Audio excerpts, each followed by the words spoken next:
the the bully. the main person in some sports team, You're I the bully. think. It's fine. No, she's not a bully. Oh, but also the kid that brings booze to parties. Vodka in particular.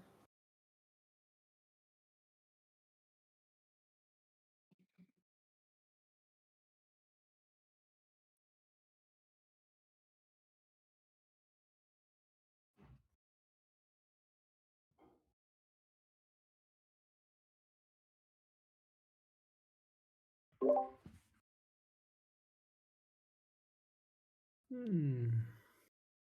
Shit, I don't know if I've watched enough American movies to know this. Too long ago.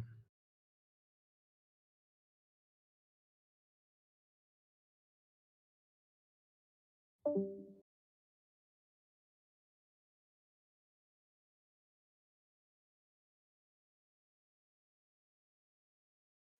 think Yeoman would be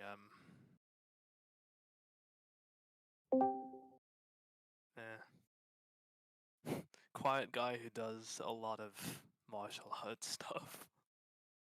Like boxing. Like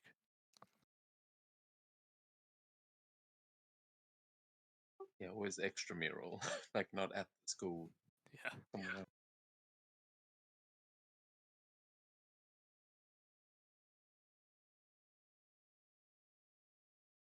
Fuck around, find out type muscle.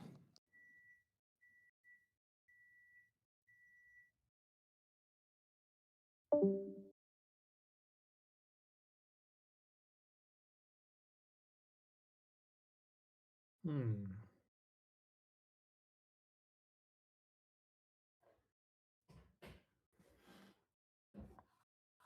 Wondering, maybe Svenja would be the girl that gets everybody into shit for trying stuff they shouldn't be trying, and then talking them out of shit when they get caught by the teachers. So she gets everybody into trouble by being naughty, and then charms the way of the group out of the trouble, out of detention. Is there a role like that? Troublemaker.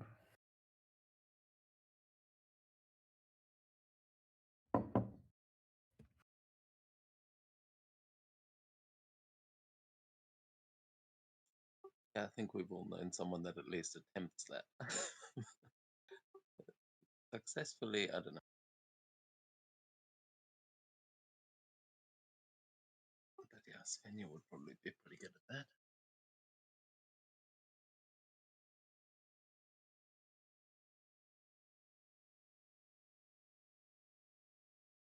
Yeah, especially the direction she seems to be heading down in right now.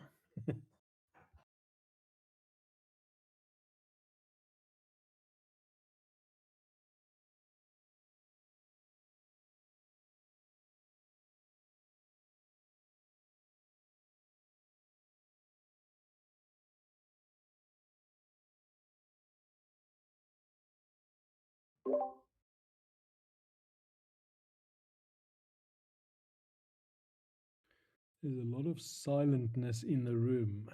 Carmela and Gorm, are you around? I was thinking.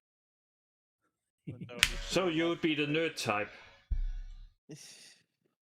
How am I the nerd and not Svenja? Svenja would be the person that ended up in like the trash can, and like all the books that there's been like with. The nerd. Yeah, the nerd. Yeah, I was thinking about the nerding stuff, but she does have the ability to talk and manipulate and convince, which many nerds don't. It's a modern day nerd where nerds are cool now, and Yeah, I was gonna say, what fucking type of high schools are you guys going to that people get thrown into trash cans? Goodness. That's Might the be the lucky male. one. The That's pretty unlucky normal. like the one where everybody watches those that end up in the wood chippers.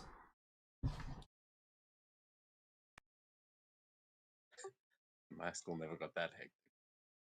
Mm-hmm. but that's easy.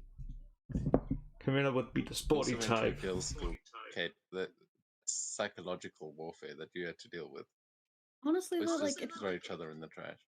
it wasn't that bad. Like our grades and like the grades above us, they were fine. The grades below us, though, like the teachers, like they would complain about them. There were so many issues, but honestly, it was super chilled for me. I was just living my best life. Everyone was just chilling, minding their own business in our grades. So I honestly, high school was a very relaxed place for me.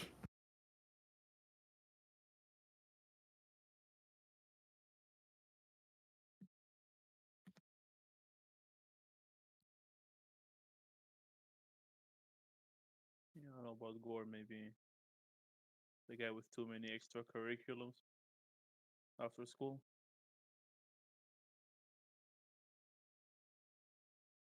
Yep, the woodworking, the chemistry. I don't know what else. Religious studies. The drama club. And so Gorm kind of feels like that guy who's in every club and every club needs him, but he's not necessarily the captain of any of them.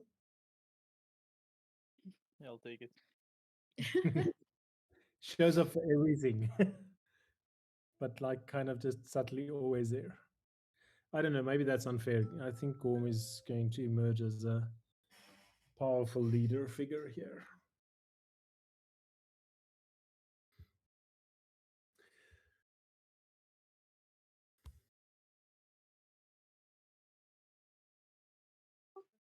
Who have we not heard from there? Well, wait, hang on. Where did we, Camilla? Where did you end up? You were telling about everybody else. Where did I can't remember where you Sports said you are. type. She's a vampire, so clearly the goth one. Yes, the goth Yeah. one that plays basketballs with the nerd that she just like what's called like slam dunks into the the goal. You have a very different kind of goths on your side. Okay. Sporty goth bully. Goths can't do sports because the makeup will run. Exactly. It's just the sweat. It's just, also, I don't know, I see goths as like very, like, physically unfit. I think Miller's more of a like the metalheads. They could easily be mistaken for gods. Actually, she'll chase you down in the middle of the night. And not for good things.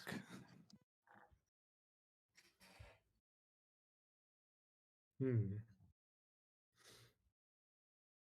Honestly, I feel like it would have been very interesting to know you all, like, in high school. I want to know what type of people you are in high school.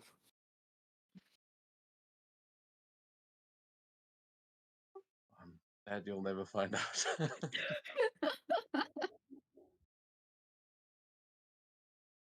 Although, to be fair, I guess my mind was going to never find out how nerdy we were, but we are sitting here playing D&D, so I don't know. I wish I'd been a D&D nerd then. Just a nerd without D&D.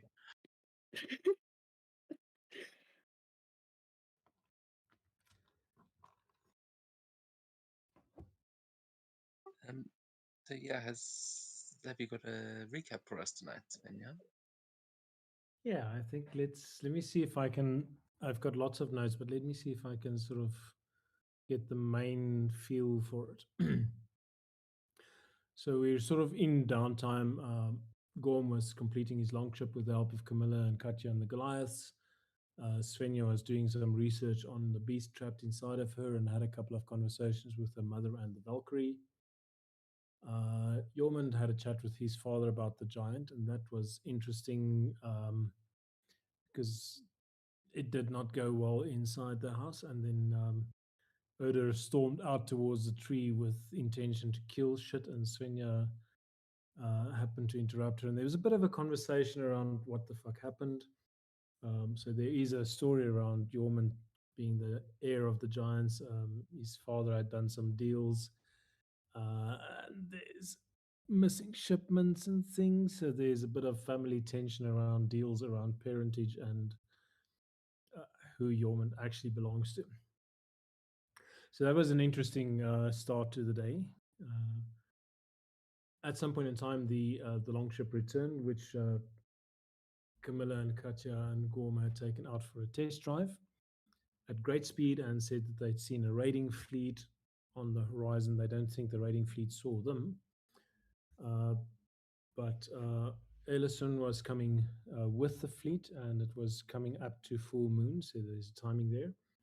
And that basically meant that everything was dropped, and we all got into the longhouse with the Jarl to start planning for the raid, mobilizing, arming the town, getting the giants ready to help us, and so forth. So Svenja did some research about the beast trapped in her, found out some interesting things about where this typically happened and the downsides and things. And then in between the sessions, she had a conversation with both her mother and with the Valkyrie trapped inside of her, the essence of which boils down to there are games afoot, there are weird things happening, and that Svenja needs to make some choices about her own heroic path. And is she going to succumb to the temptation of power and violence, or is she going to find out what's going on and make her own heroic path? So there is some uncertainty about what's going on with Tyr and Odin and the gods and the Valkyrie, and you will see some of that possibly playing out later today.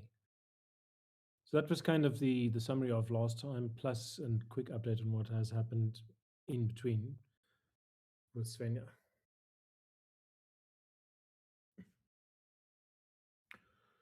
I must admit, I'm looking at the map, and I know we had lots of conversations about what happens at A, B, C, D, and E, but I didn't make great notes about this because we were still messing around last time. So that might be worth us going through quickly again, just so that 2 weeks later we're all back on the same page. Yeah, sorry, I didn't actually have the time to change this map properly, but you will see why when we actually get into the battle. Are any of you, by any chance, familiar with the warfare system? I ask, expecting no. What? No. Just drop a nuke. That's the way you win. I mean, okay, familiar with warfare, maybe.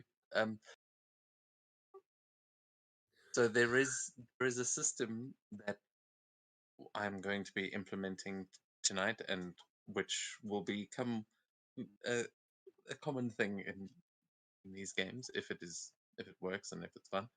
But basically, it's a way to run a large scale battle outside of our normal combats. So a big fight like this, when there are armies clashing against one another, we can still focus on just you guys as the players in your regular combat, but then on the macro scale there will be a battle going on around you that you guys will actually have influence over as the commanders of these armies. This system doesn't necessarily worry about where you are in the battle, but generally it's like you have two different things. You have battle and you have combat. Combat is same as we've been doing the whole time, what you're used to, and then battle is a like simplified version of that we'll get into once we have some armies to actually send against each other. You'll see it's something that works pretty much the same as how we're used to. It's just like having some minions almost. This is an optional thing. You can, if you really have some aversion to wargaming for some reason, you are welcome to sit out and just focus on your own character. But I think we'll all kind of learn it together, and I think it's going to be really fun. It's just taking a long ass time to set up.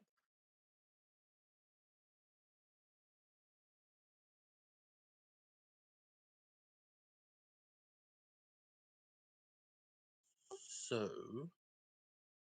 important thing from your guys' perspective, I'm setting most of it up, so you don't have to worry about much.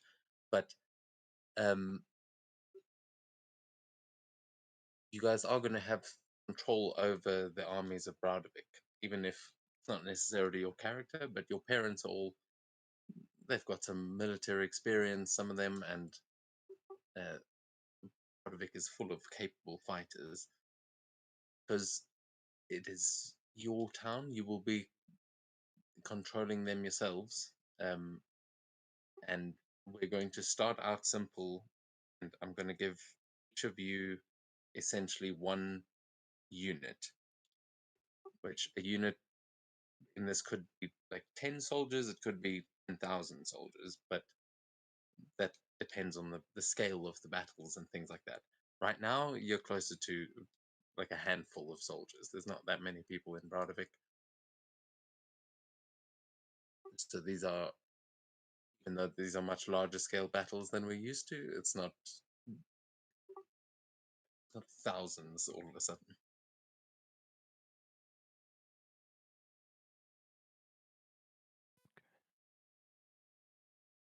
And I'm going to send you a link. Oh no, they in fact.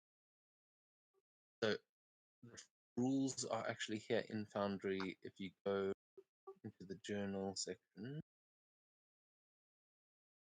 you'll see right at the bottom there, there's strongholds and followers. Can you guys see that? Yeah. Yep.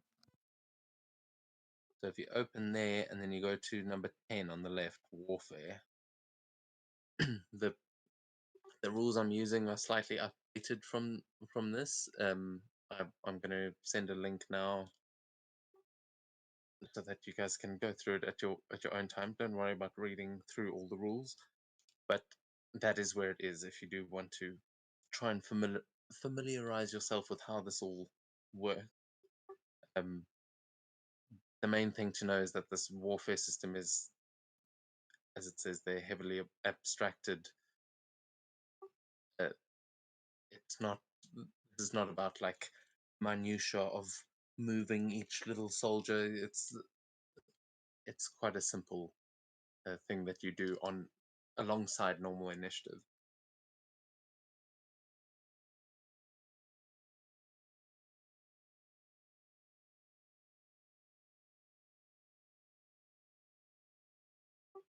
What I'm going to need from you guys is to actually create these units. So you will see, I'm going to, I'm trying to do it as I'm explaining this, but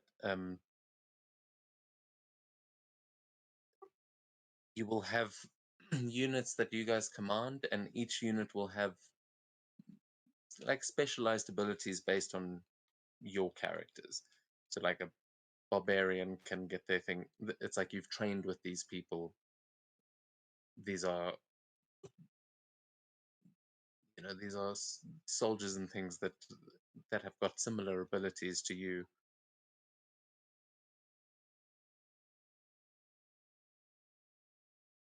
So yeah, you gain a few, or you give them a few bonuses, which I will work out the numbers of these things.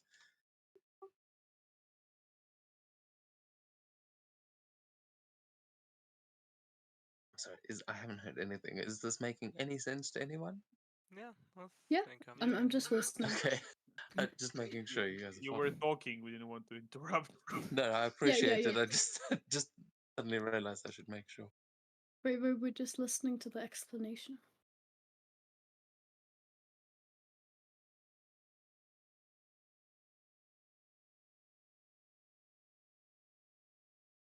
Yeah, so if you guys would like to direct your attention to in strongholds and followers, under chapter 10, there is a section called Creating Your Own Units.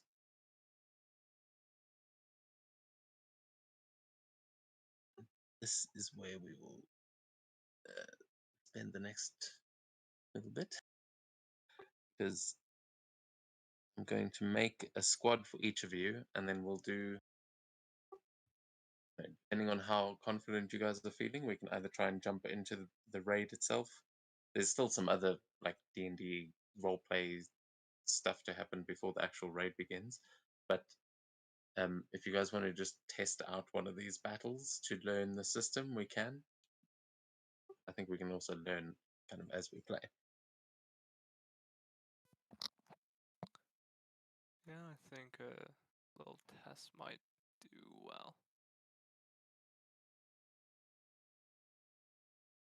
Trying to...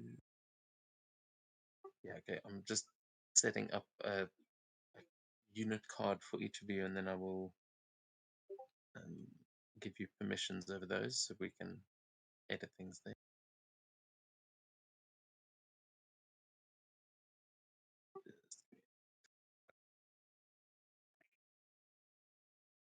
Hmm.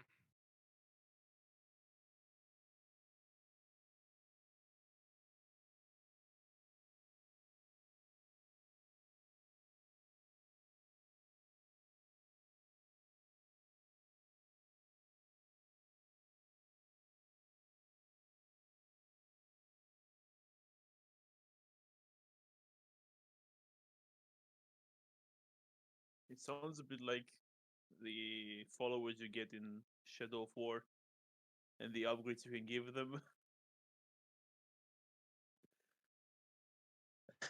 Yeah, I mean, I think they were inspired by a couple of things, like a few little video gamey things that I'm like, oh yeah, I've seen that before. That's cool.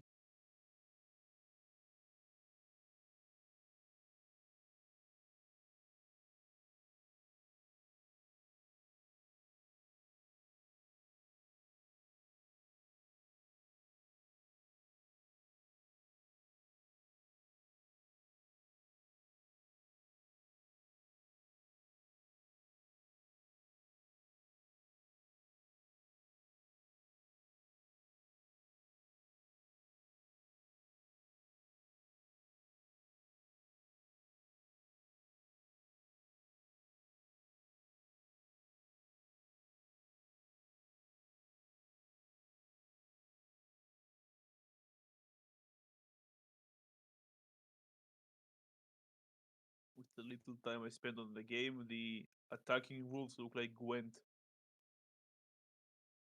Yeah, actually, once you see the battlefield, that was the thing that just reminded me. That was the video gamey thing that I was like, oh shit, this kind of looks like Gwent. The way the battlefield works, you have like Yeah, I see. rows like that.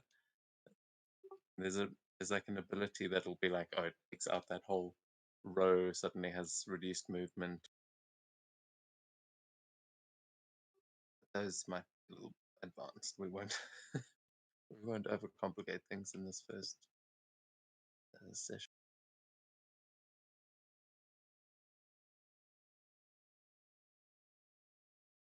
I think the most complicated thing you guys are going to have to do is come up with a name for your squad.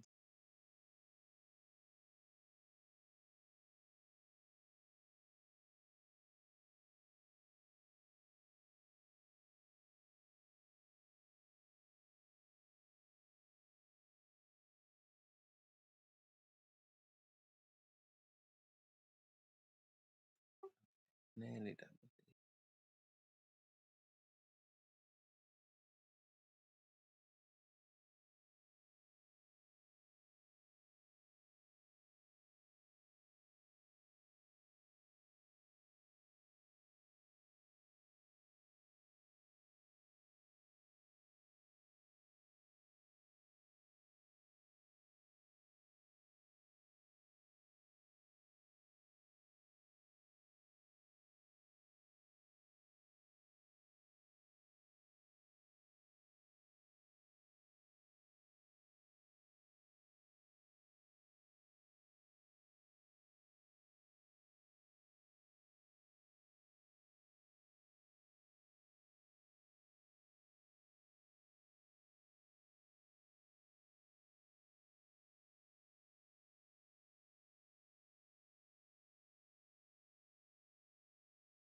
I should be able to reveal them now.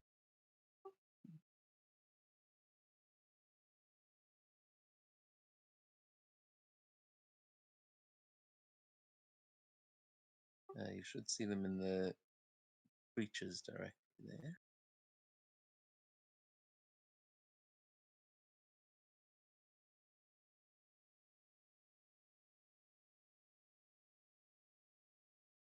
Ooh, that's cool. Where is it? Oh, okay, warfare. Warfare. Yeah. It's the Navy. Yeah, so all of that's obviously just placeholder stuff. Yeah. Oh wait, did I give you the whoops? The Goliath.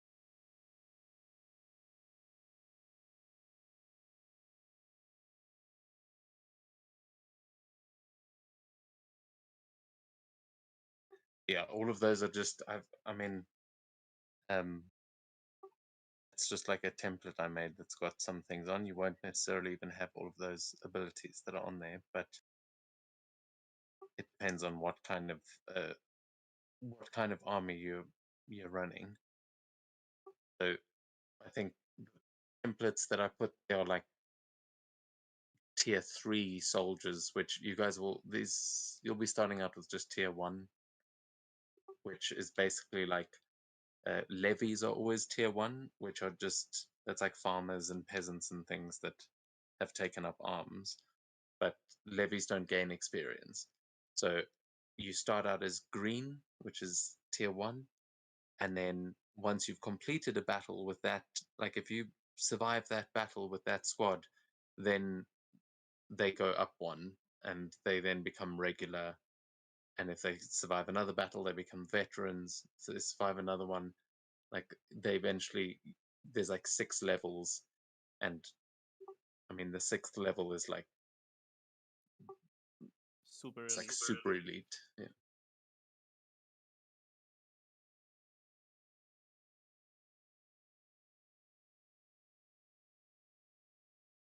And then okay, just so that I understand things, I'm going to move us onto this map, and you can see this is what the battlefield map looks like. Now this is something that can be quite small. It can be like in the corner of a map when we're actually having a normal combat. Show kind of what's going on around you and who's taking ground and whatever. Yeah, well, I don't think we can see anything here. At least Oh, I cannot see. Yeah, I didn't Yeah, set up it's, the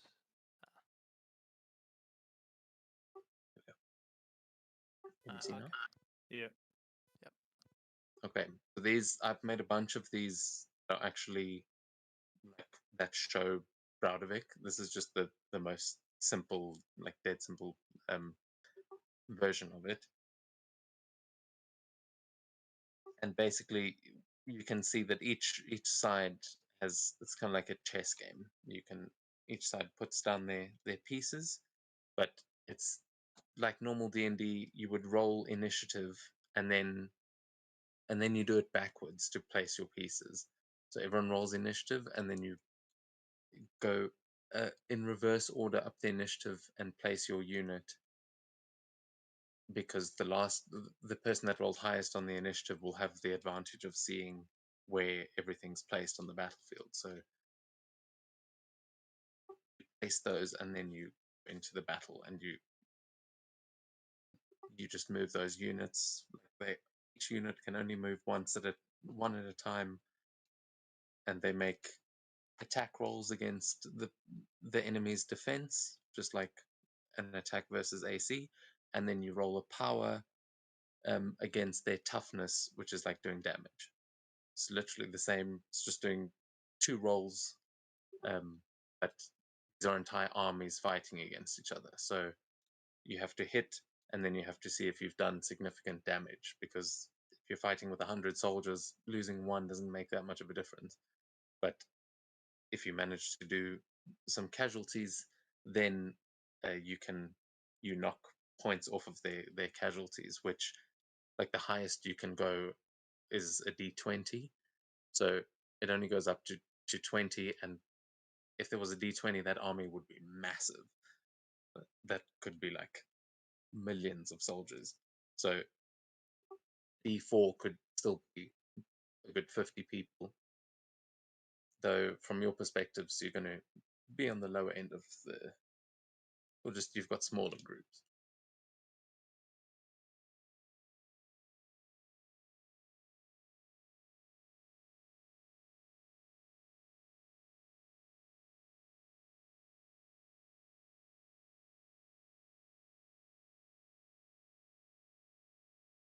Is this making sense to everyone? Am I? Yep. Let me know Yep. if you're feeling lost or if you have any questions, because I don't want to leave anyone behind. I think I Oh, got it. good.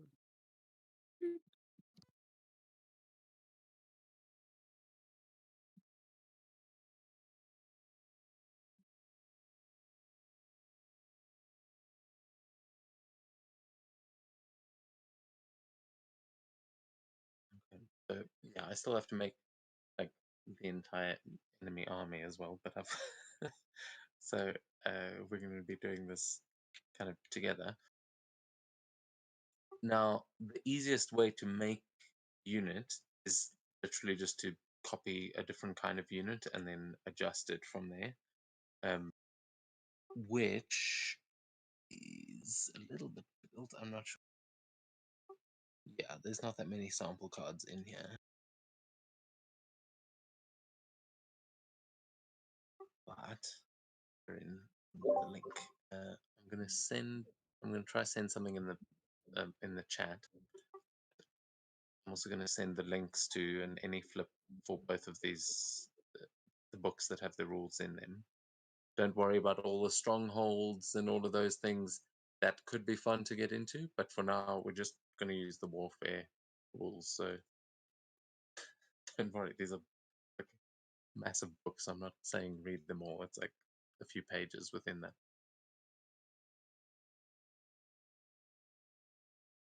And you don't have to read them either.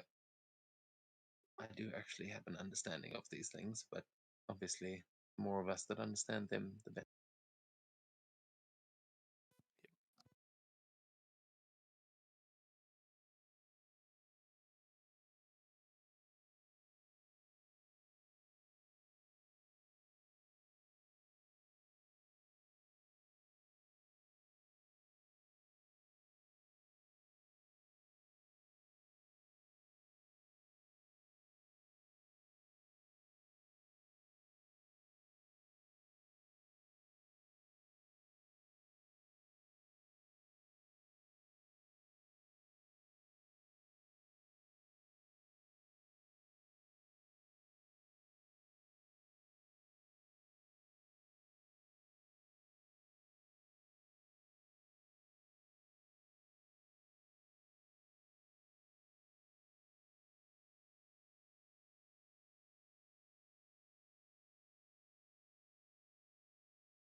You should probably pin those. I will. I'm just trying to send another thing that's got all the cards in it that you can just sort of base your armies off of.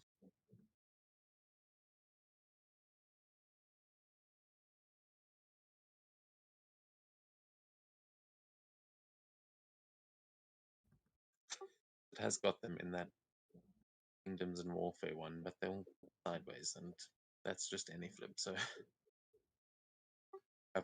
that's what's taken so long, is I've been writing everything in manually. I can't copy paste.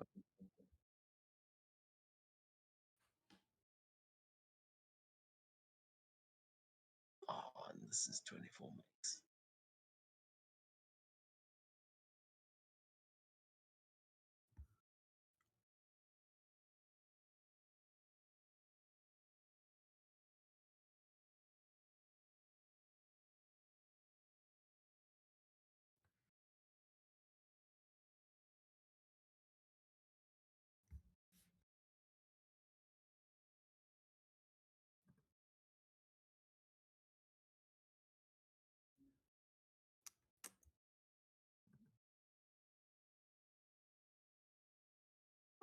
I know that learning the new things is kind of boring, but it'll be fun once we get into.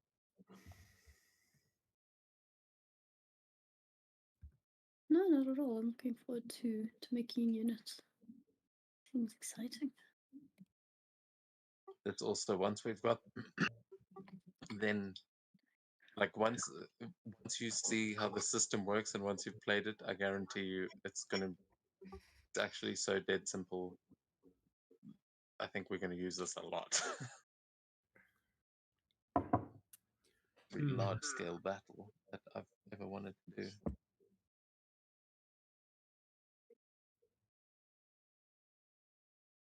Because now we can do large scale battles without it turning into the whole session of just killing minions and slogging through 100 tokens. Mm. And just have like a boss fight going and an army battle happening at the same time, and doesn't break anyone's brain either.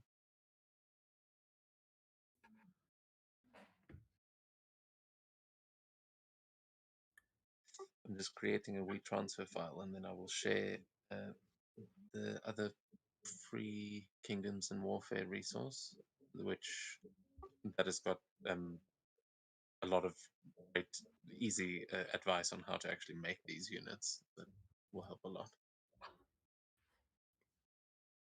The other books have got more of the overall rules that you need. Oh, and as I said in the Discord chat, Kingdoms and Warfare is a little bit updated, so they've got a thing called command checks, which we're using the strongholds and followers. The Foundry module is only updated to those, so you don't have the command check. We're just going to use morale instead. So if it says you need to make a command check, you'll use the same value as your morale. Because then there's like only 3 numbers that you use to roll with, and the other 3 numbers are like your size, like basically your hit points, your AC, and toughness. Yeah, but I couldn't figure out what check is a command. Like a morale check. Yeah, in the later versions they are separate scores. But we're just going to use them as the same thing because I think it'll work fine. Oh, I meant, what's the check? Oh, there's certain there's certain abilities that like you might be able to, I don't know. For instance, if your opponent retreats and you follow up, you might have to make a command check, which the command check is basically to see if your soldiers can coordinate and do that thing properly. Whereas morale is usually to see whether or not they're breaking. But is it just D20, or do I add some modifier to it? That's what I mean. Yeah, so you'll see on the unit card you've got an attack, a power, and a morale. Those 3 work like ability modifiers. They like your normal. Oh, here is morale. Okay, yeah. Yeah. So the DCs are much lower. Like your normal stats won't come into play much there. Your normal stats do give them different abilities. Like the barbarian can get her people to rage as a different, not like with the same mechanics. So nothing's gonna. It doesn't get nearly as complicated as a player character. That last one, there's no point pinning, but do open it because it's just a download link, and yeah, it's a little 25 megs, but that's what I've been using.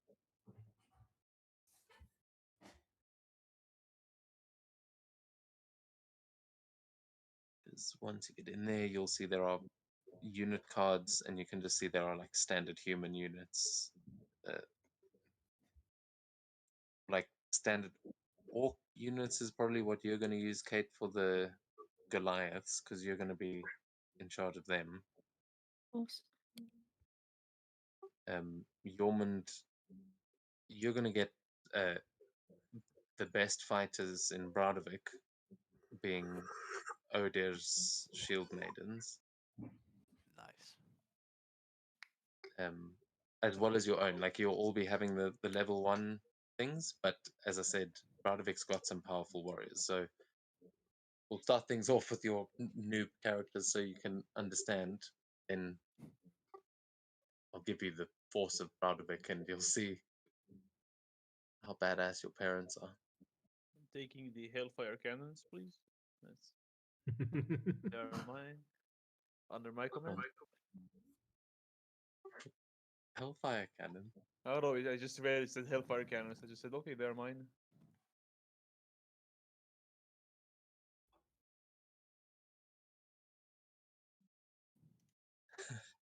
Yeah. So I mean, you guys you'll be able to like customize these as you like, and as we go on, you might go, for instance, like with the Goliaths, you've got a whole extra bunch of army there because of becoming allies with them. So tree folk, I'm also going to give Svenja, you'll have control of some grung that are going to come to Bradovik to try and help defend when you send all the elders and women and children through the tree. Some of the tree folk grung are going to come and pledge themselves to battle. Cool. And a treant. Yeah, well, there is Mimir will be out there. There will be a force of treants that you can use. Are your woodland guardians that protect Bradovik, but that is controlled by Mimir. So each of these units that you aren't necessarily the commander of will put the commander there on that unit. So like if it's Odir's shield maidens, technically Odir's the one commanding them and is the one on the field in the battle. But you as the player, Yorman, well, you as the player Gaz, you'll be controlling it. Gotcha.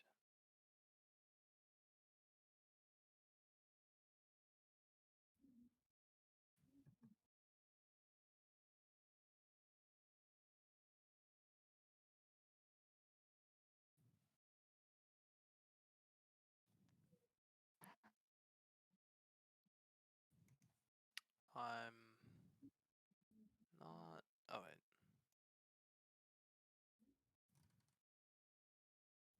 Ah.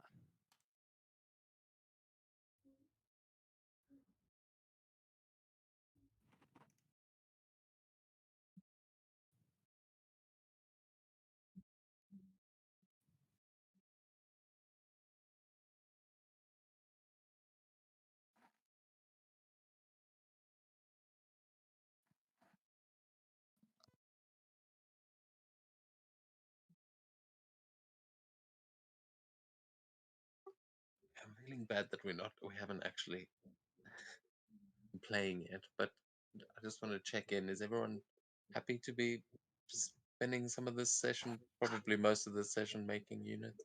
Yeah. Yeah. Mm-hmm. We're just trying to read everything real quickly. I normally would No, be. no rush. I've been trying to understand this shit for 3 weeks, so don't worry if it's not all making complete sense. I can help you out with all the numbers and things. But yeah, once you guys feel like you've got a basic understanding of what we're doing here, let me know and we can keep moving forward. Let's go for learn by doing. Hmm. Yeah. That works. So yeah, then I mean, okay, there are going to be some ways to reveal this, but we can work together to do that narratively when we're properly in game. Svenja, you will have a force of you will have an aerial unit, essentially. Yours will be a bit smaller, but Ingvild is going to call some of her friends on the astral plane, and you will have a small force of spectral Valkyries that you can personally lead. Excellent. And aerial units, I mean, you're basically an aerial cavalry unit, but aerial units and cavalry use the same rules in that they don't actually go down onto the battlefield because they move around the battlefield. An aerial unit can basically attack anywhere, whereas cavalry can be stopped if there's like barricades and walls and rivers and whatever. They might not be able to get all the way around, but if it's just an open field, they can like attack the rear of the opposing army. Yeah, with a charge every second round. Yeah, but that's cavalry. We'll see aerial unit. All right. Yeah, they're pretty similar. I mean, and only only archers can target aerial units, Well, even which siege. is sorry. But even siege unit can target aerial. Oh yeah, the artillery units, which does archers and siege. Like, I mean, they are slightly different. They will count as artillery because you've got your artillery, your infantry, your cavalry, and your aerial units, and then the siege units and fortifications. The fortifications, I've made some maps like this, the one that I was showing now, that are actually have the fortifications you were talking about last week, so we can fight all the way up to the gates of Broadwick.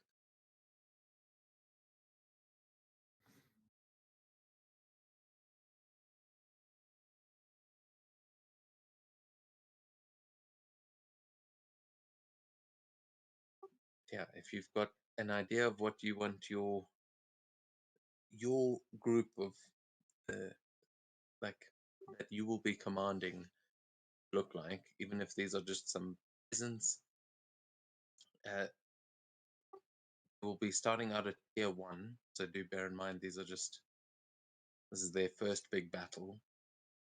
But there is that longhouse that is very rarely mentioned in Broadwick, and I've decided that that is where all the unnamed NPCs go to drink, and it's full of warriors. It might be where you get your crew for your ship, things like that, because these units are going to be the people you take with you on your ship. Nice. Assuming you survive, you might want to find a different crew. That's up to you, but it would be units like this.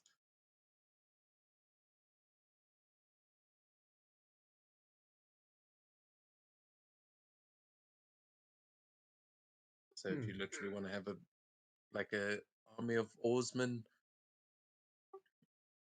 you can get steady with it. You can get all full on military tactical with it. It's up to you guys, but have fun. Just remember, go overboard right here in the beginning. Like, keep it simple with these first ones, because then once we understand, once we get used to it, we can go mad.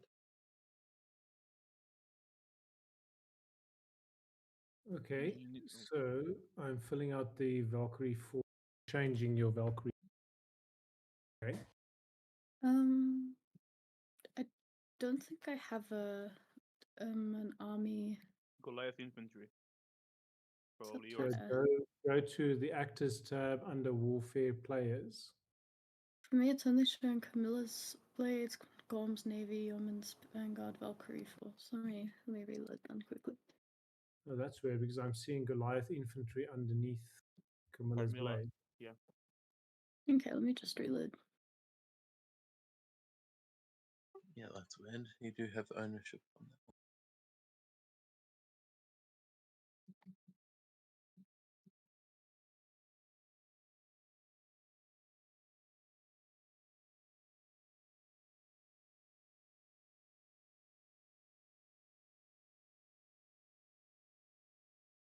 Okay, there we go.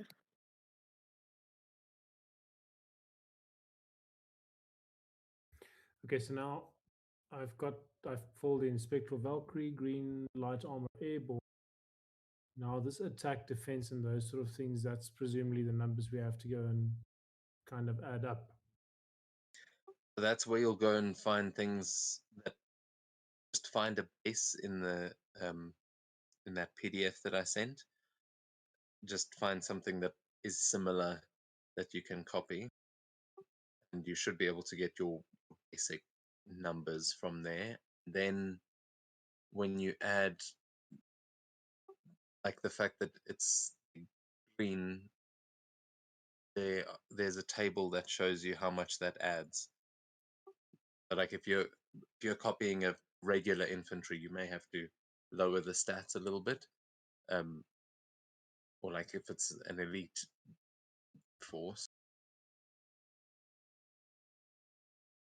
But yeah, just find the basic numbers first, and then we can do that. Just see if you can find something that seems similar enough to just copy the stats from. I mean, the book itself says to do it like that.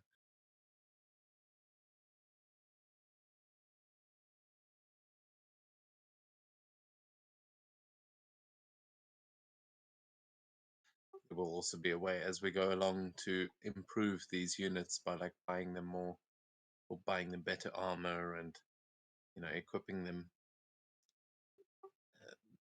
better and better. But that affects their scores as well. So their experience affects it, the type of unit that they are affected, and their equipment. Like if you're airborne, the units cost twice as much higher, well, to get an army like that, but you have a +3 morale on airborne units.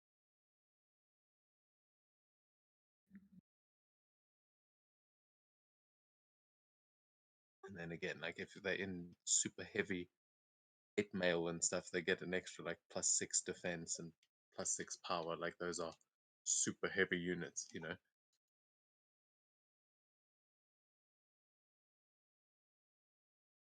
Our forces should be levies, right? Like the most basic one. So these will be your actual infantry. If you want to take levies, then you can, but do bear in mind that after battles and things happen, the levies will disband, so they don't gain experience because they go back to their jobs. I do think having Regular then? like would give you some levies of like artisans, maybe just like some of the farmers or people around there. But the groups, the ones that I've just given you now, these you can make a real army. I would suggest making you some of you had better make infantry because if all your infantry gets wiped out, then the battle is won to the other side, and you have to retreat. My Goliaths will be infantry. They do smash stuff. Yeah, so you can look at also the ancestry. There's a cool, like you can get an ability called Rock, where they throw a rock and it does extra damage to like structures and things. Oh, nice. Would Stone Giant be fitting? Yeah, I'm looking for that. Where are you seeing that? On fuck, there's no page. Oh, so page 6 The of PDF. the.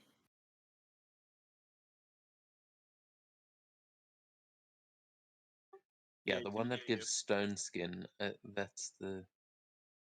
Yeah. Except I think you'll have a 6 instead of an 8 because that's for the size. Because an 8 that's for actual stone giants. No worries. Sounds good. I have to look up what big is. That may be specific to giants as well, but yeah, you would definitely have the stone skin and rock abilities.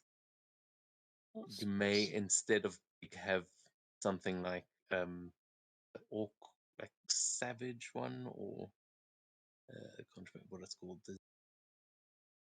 Relentless. Yeah, that's the orc one. Is there?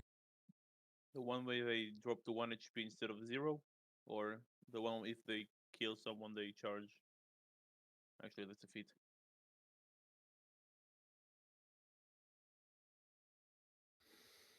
Okay, now where do you see?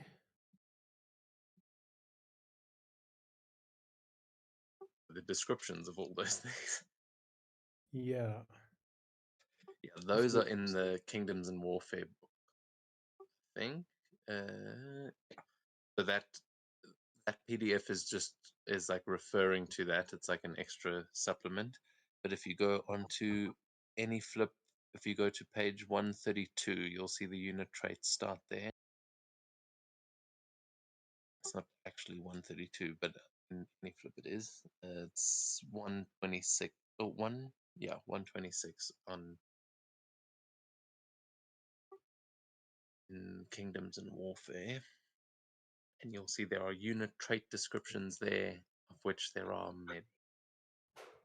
Which is why this isn't all done.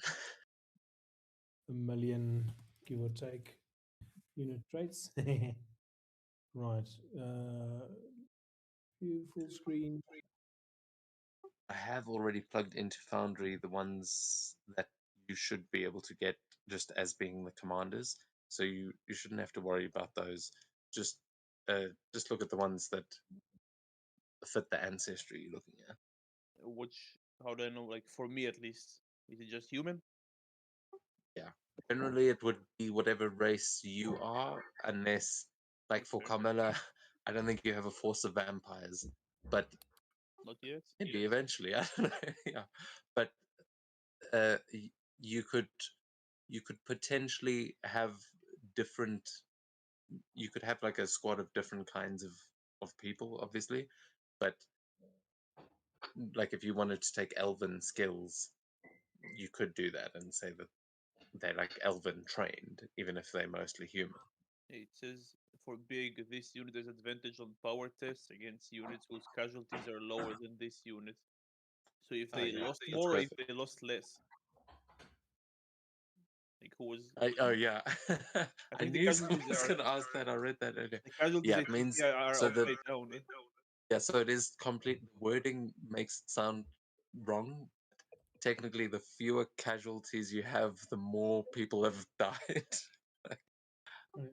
So yeah, it's a bit backwards, but that literally just means hit points. So Casualties they of have like advantage on people with more with more hit points than them because they have lower. Read it again. This unit has advantage on power tests against units whose casualties are lower than this unit. So if the enemy is lower Yeah. casualties, so if they have more injured people, more dead. Yeah, or they're just a smaller force. Mm-hmm. So if they start with like a D4, because it's meant to be like represented by a dice, so those are the increments. But if you had a size, if like your Goliaths were a D6 and you went up against a D4 or someone that had been brought down to a D4, then yeah, you'd have advantage against them because you're squishing the puny little runts that are left. And also bear in mind when you bring someone down to half of their thing, then they are diminished and they have to make a morale save Or run, retreat. or lose more casualties or take more casualties. But if they're brought down to 0, then they break completely. That's when they are either running, they're either all dead. The chances that like in real warfare, no one goes out and kills every single Yeah. soldier. Like in the Total War games, like white flag and they begin running away. You can still chase and kill them, Yeah. but they're essentially out unless they rally up and return. Yeah, and Smaller that force. every unit can rally once. or they can attempt to at least. There are different abilities that might allow you to rally different times, but if you get down to, like, if you get brought down to 0, it's kind of like death saves. So if you rally and you succeed, then you get 1 casualty back, and then you're just on 1 hit point basically. And then if you get a nat 20, you get 2. So it's very much like a death save. Okay. Do we get bonuses depending on the class? Like Clary gets Divine Rally and Wand of Healing. Yeah, so you guys would currently count as a size 1. That's kind of like the tier as well. Yeah. But those I have already plugged in, so those I can actually add to your things. Those are dependent on you guys. Miller, I think I might give you the rogue ones rather than the ranger ones, because you're more melee than like an archer. Let me know if you want to change that around, because the ranger gets archery training and scout training, but I think we should give you the scout training and either mobility or skirmishes. That sounds good, but I think I'm gonna go to bed and don't have it really good. Like, What is a diminished? Sorry. What is a diminished unit? What is that definition? Sorry, I'm struggling to. So that's basically if you get to half hit points, then you are diminished, and you have to start making morale checks to avoid breaking. Okay. Sorry, Danny, did you say you heading out? Are you not feeling well? if I'm not feeling very well. I was like hoping it would be better, but it's just been worse. But I will have like the stream running, so just ping me, and then when you stop the game, then I'm gonna stop it. Okay, cool. Thank you. I hope you feel better. Yes. Good luck.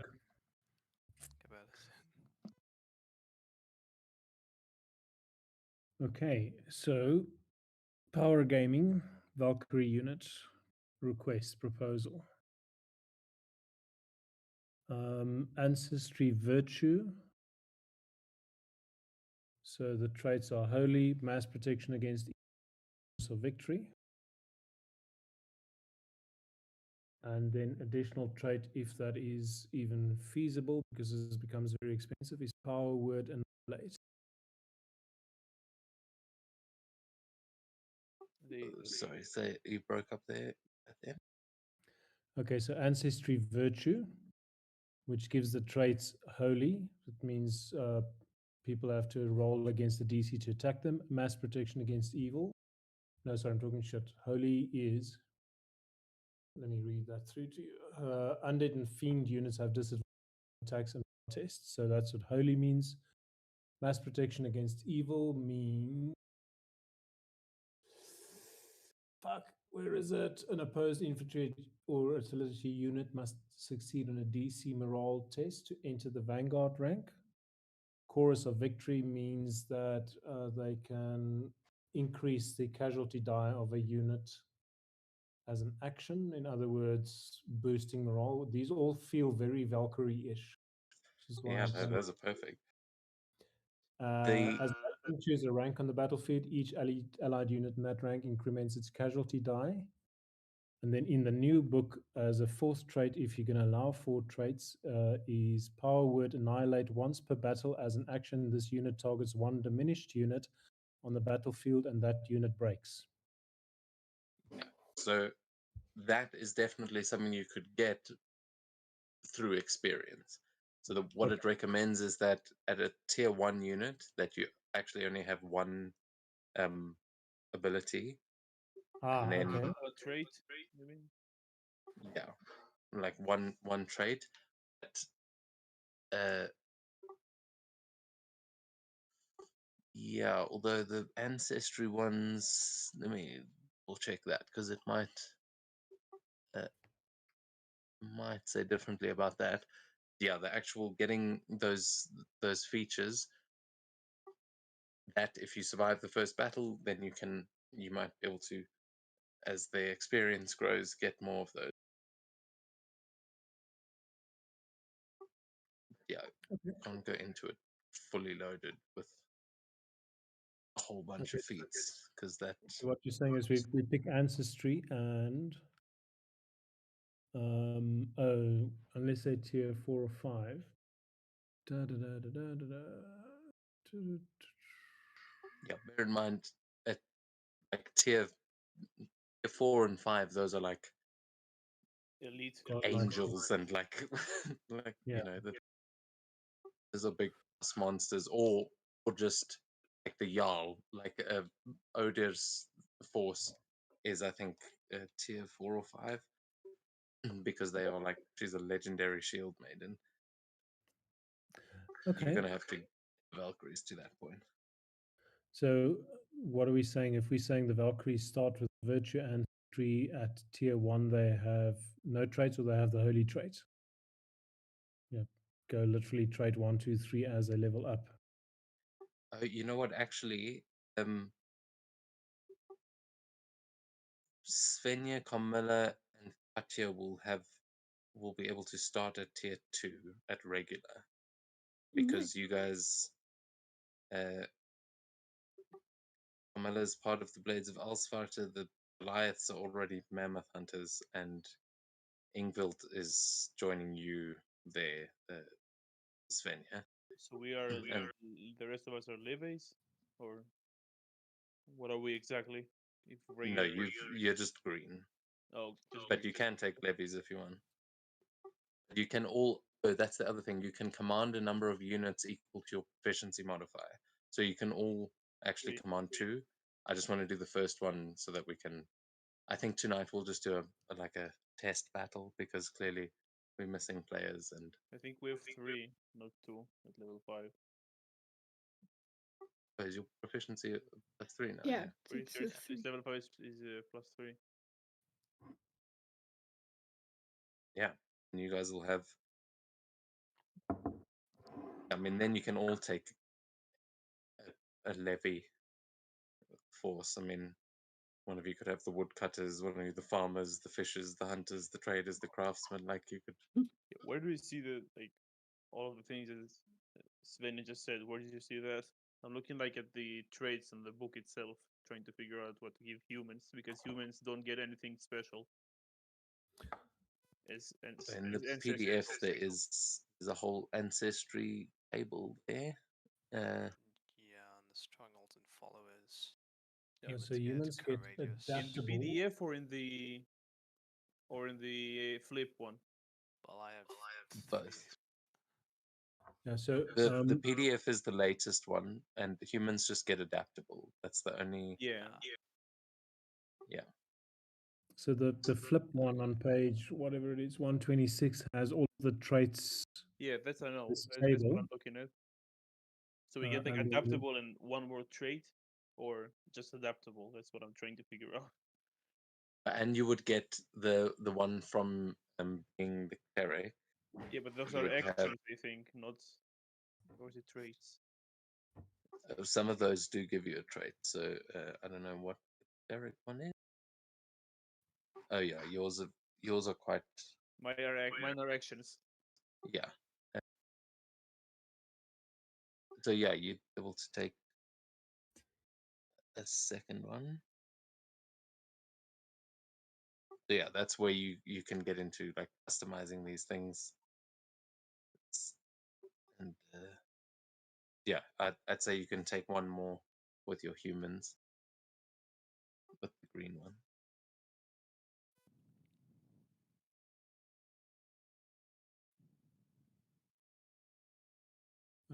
Okay, so how do we add traits in the card? Press the cog, add traits, and just type it in yourself. Okay, so manually. Yeah, a lot of this is going to be manual. Okay.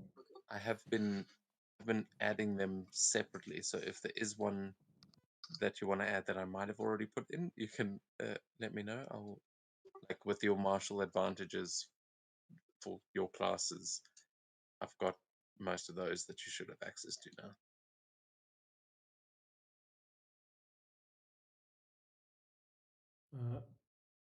All right, so but there isn't a list of. Do you? So you're saying you have them somewhere? So we can go over, or yeah, just type them. It's going to be easier to just type. Well, I mean, I've been typing them out myself. I've done quite a few, but I mean, possibly not ones that you're looking for. Yeah, So DM. just let me know. I'll tell you if I've done No, them. I can copy and paste. Right. So level 2 Valkyrie Force, which would mean they have holy and the first 2 traits on the table, or can I pick 2 out of the 3?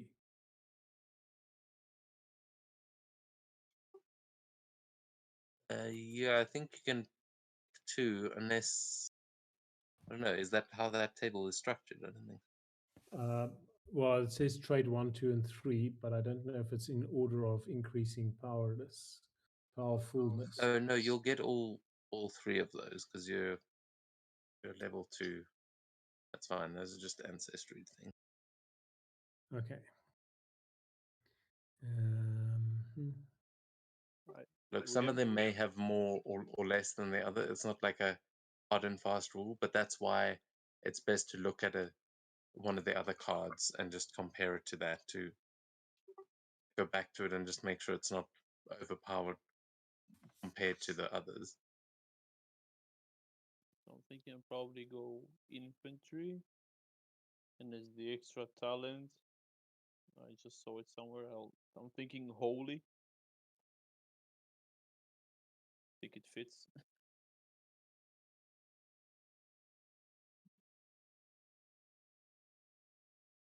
So I'll have adaptable as human and holy. It's the extra trait, and that's it. Oh. Can the human ones have an extra trait? I don't know. We just get adaptable, and that's it. Yeah, you can take an extra trait with your. Okay. I mean, you guys have still got a green bunch, so you'll only get the one. But yeah, you can start with an extra one. Yeah, I think I'll go with holy then. Because my Goliaths aren't human, I've removed adaptable. Is that Oh yeah, the template I gave you just had a bunch of stuff for. It was some basic. Yeah, I mean that was just for like a human raiders. So yeah, you remove the stuff that doesn't apply. Some of those things like rally and Retreat. retreat, those are things that everyone gets. So What about follow up and all those? Those are specific for raiders because I don't see them in the trait list. That's why I'm. those are specific to infantry. Let me. Oh, for infantry. Yeah, If I'm going infantry, I can leave them there. I don't think we Yeah, have anyone going. follow up. You need to be infantry. Yeah. Mine will also be infantry. But Yeah, we have only maybe Mikhail will go range, or maybe we have no one going range. I mean, I don't necessarily believe. Well, they might. Also, bear in mind they don't necessarily have to be archers or anything. Like, could be throwing pebbles or spear throwers are a big thing. Magic casters. Casters are a whole other. Like battle magic has got some of its own rules for like bringing in magic items almost that have got like it's like a special wand that you give to that unit. But yeah, you could make an artillery unit just be slinging firebolts. Find it. Okay, so. No, I'm just looking through the traits, and I like the idea that my human units can have the trait. Well, not can have the trait, but just dead. Like it doesn't What does that specifically do? exclude humans. I mean, as much as I appreciate always succeeds on morale tests and cannot be diminished, I'd rather have my unit not be dead. Yeah, that doesn't sound very good at all. I mean, I've got undead. Is that the same thing? I mean, I wonder if that works if you can like have like a sort of faux unit, like a unit of straw men. It's just like bodies to get in the way. Well, yeah, I mean, if you look at the unit card they suggest for skeleton levies, I mean, they're basically useless. But you can picture having hordes of those, you know. Hmm. Alright. You know what? Let's just specialize in martial stuff. I'll take close range. Seems good. But also say you can make yours medium. You can give Oh, them nice. medium armor to begin with. Actually, what kind of armor do you wear? I wear. What do I wear? I wear half plate. I think that's. So that's medium. Yeah. Okay, yeah, and Gorm, what do you wear? Also medium. Yeah, then you can also make your infantry medium. Yeah. I mean, What? your What are frogs of war? Because it's in an ancestries table, and I kind of want. I kind of Frogs of want the the war. Grung. units of I frogs of war. Frogs of war. I mean, I just said Svenja's got the force of the Grung from the tree village, which those would be archers, I would say. That is their specialty. The traits are magic resistant, hop, and gulp. How Pretty do I straightforward. save these traits? Because I'm adding them, but they're not saving. Just close the pop-up and it should just go on. Not working for me right now. Oh dear. The armor and toughness start at 10. Okay. That's 10. Gotcha That's then. 10. Size is D4, right? Because we are in green. And we're small. No, the green is just for your experience level. Your size is still a D4. It's the smallest. Yeah. I mean, Oh, D4. I feel like you D4, should nice. take a D6. Take the whatever the ancestry thing says there, because I think a D6 is more appropriate. I think Svenja, for your Valkyries, those will be a D4 because you don't have Yep. a massive army. But the rest of there's enough bodies to fuel some human infantry. Yeah, I'm not sure where it And says ancestry gets a certain size. That's something I cannot find. But I do need to that's find in the PDF. I think it's on a table. But also, if you look at the standard human units, they all have 6. So just use those as reference where you.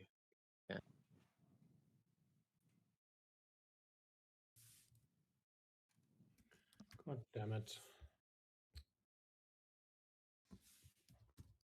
Oh yeah, human size 6. Okay, yeah. 1d6.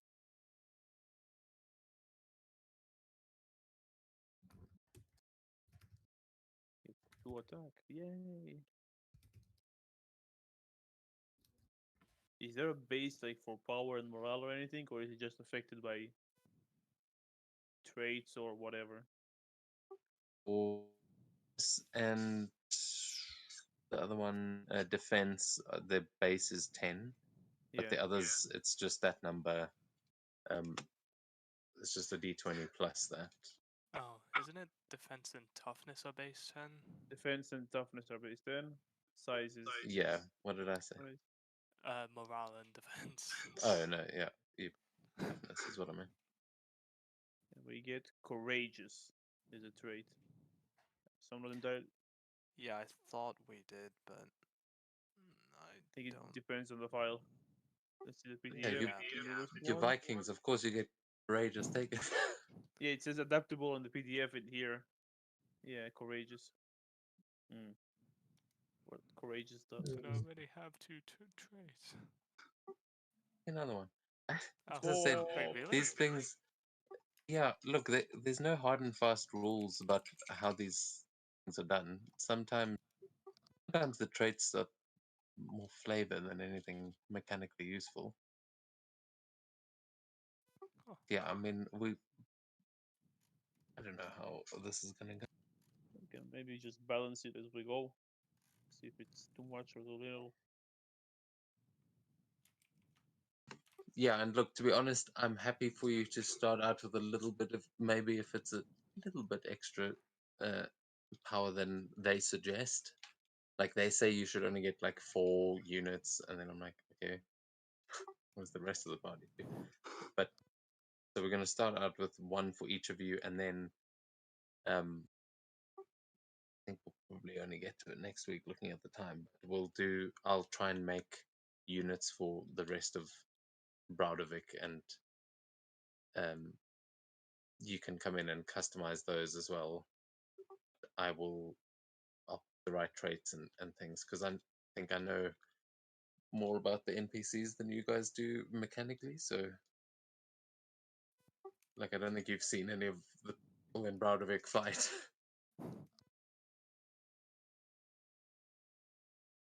Or have you?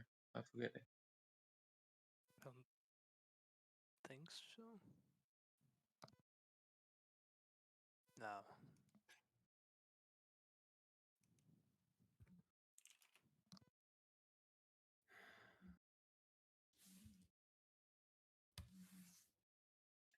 So my power should be back on in like 15 minutes, and then I will already be able to speed things up a lot.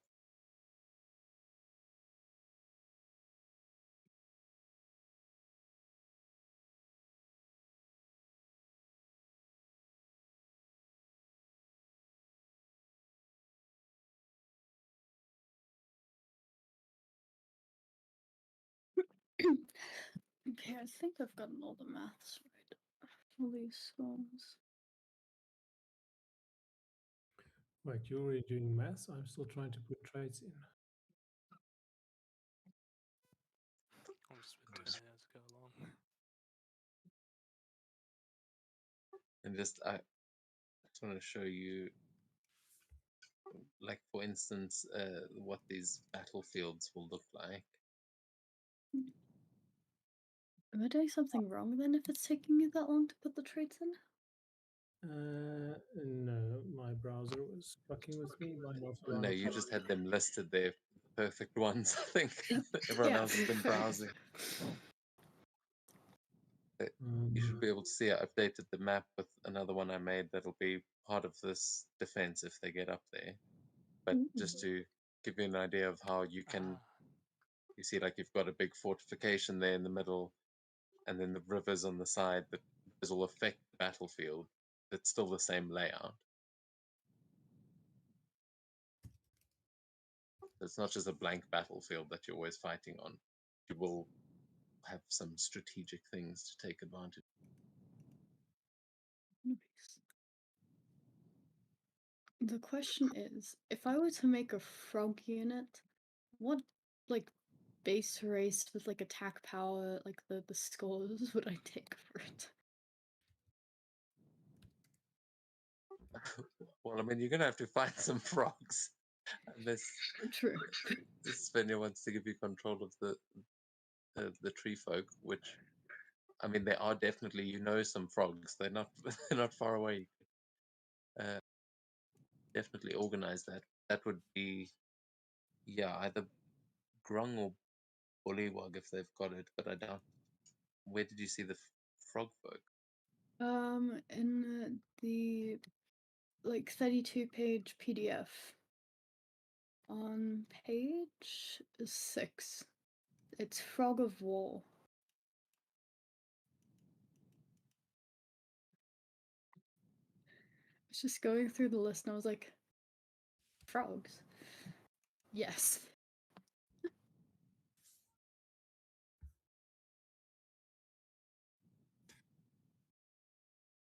What is a broken unit? So that's if you've gotten down to 0 hit points, and yeah. So if you if your casualties are brought down to 0, then you are broken, and then you can either that's when you roll kind of like a death save to either try and rally, or that army is considered routed, or dead if you fail.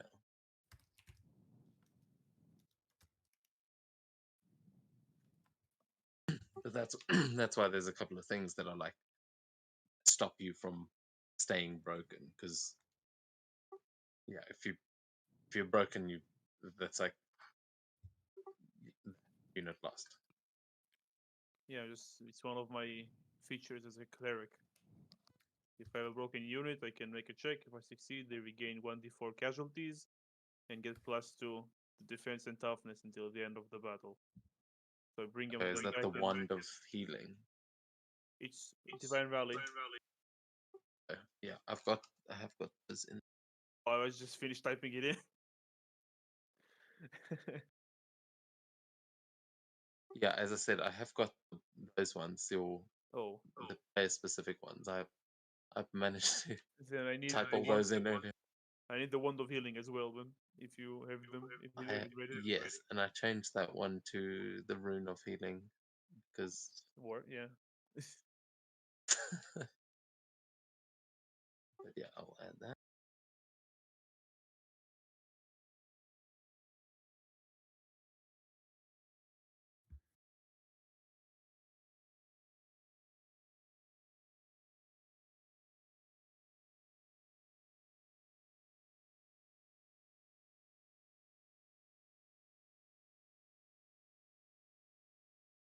Right. Awesome. Rage charge action we remove. Right. I believe all I'm missing is. Oh, wait, I have to check the armor if I'm wearing medium armor, if it's changing something. I assume it changes. Need to find what exactly. Maybe equipment? It's power and defense. Yeah, From where do you light see to it? medium, it's stronghold and followers. The big book? Yeah. Page in the book 235, on the PD on the reader 236. But also remember, that's not just from the base of 10. That's from the base of human infantry. So Yeah, I think it's 10. but like I think the human infantry that it suggests there is light, so it would be. Yeah. So if it says you get a +2 defense, it would, and there's a +1 on the light one, it would still just be +2. So it doesn't, like, they don't stack. I mean, I'm sure you understand. Yeah, we don't get a +2 defense or anything, just attack and morale. It's humans. So maybe I'm just misunderstanding. Yeah, it's just humans get the +2, +1 attack morale. Then from unit equipment, +2. You said it's 100 or 200 in the book?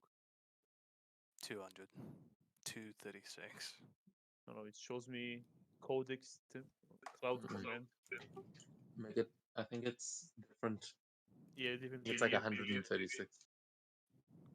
Like it doesn't match up with. I'll just put in Discord what I'm looking at. Okay, so medium armor will be just +1 in power and defense compared to light, yeah. Yeah, but I didn't add anything to begin with, so I will. Okay. Yeah, so it's a +4 to attack and it's +2 power and +2 defense. Okay. Yeah, nothing for attack. I mean, I think we're only meant to have +2 attack just because we only get that from being humans, and we have. Oh wait, no, you're regular, aren't you? No, I'm green like you. Okay, then I think we should only have +2. Yeah, +2. Yeah. Okay. As humans, average. Yeah. Like. At least that adaptable and courageous trait is gonna do us lot of good. I read the PDF. Humans are feeble and weak compared to most of the other ancestors in the book. They have no ancestral bonus to attack, defend, or toughness. What pathetic creatures! Yeah, but the human spirit. Yeah, that's what they have. Morale in command. That's what they're good at. Morale is literally the most important piece of an army. Yeah, but you can only return back so many times. I will What say the if it hell? says somewhere that you can like increase your command score above what your morale is, I'd say you can interchange those a little bit because we're using the same score. Okay. Because if there are things that are like you've got a +3 command and a +1 morale, then take the +3 and put that into the morale instead. So Because just the higher. well, don't if it just take whichever's higher of the two Yep. modifiers, unless command is always higher, in which case I may be completely wrong. But yeah, I think that makes sense because we're just going to use the same score. Like on these sheets, you'll see you can actually pick attack, power, and morale and roll from them like you would any other like attack roll. Cool.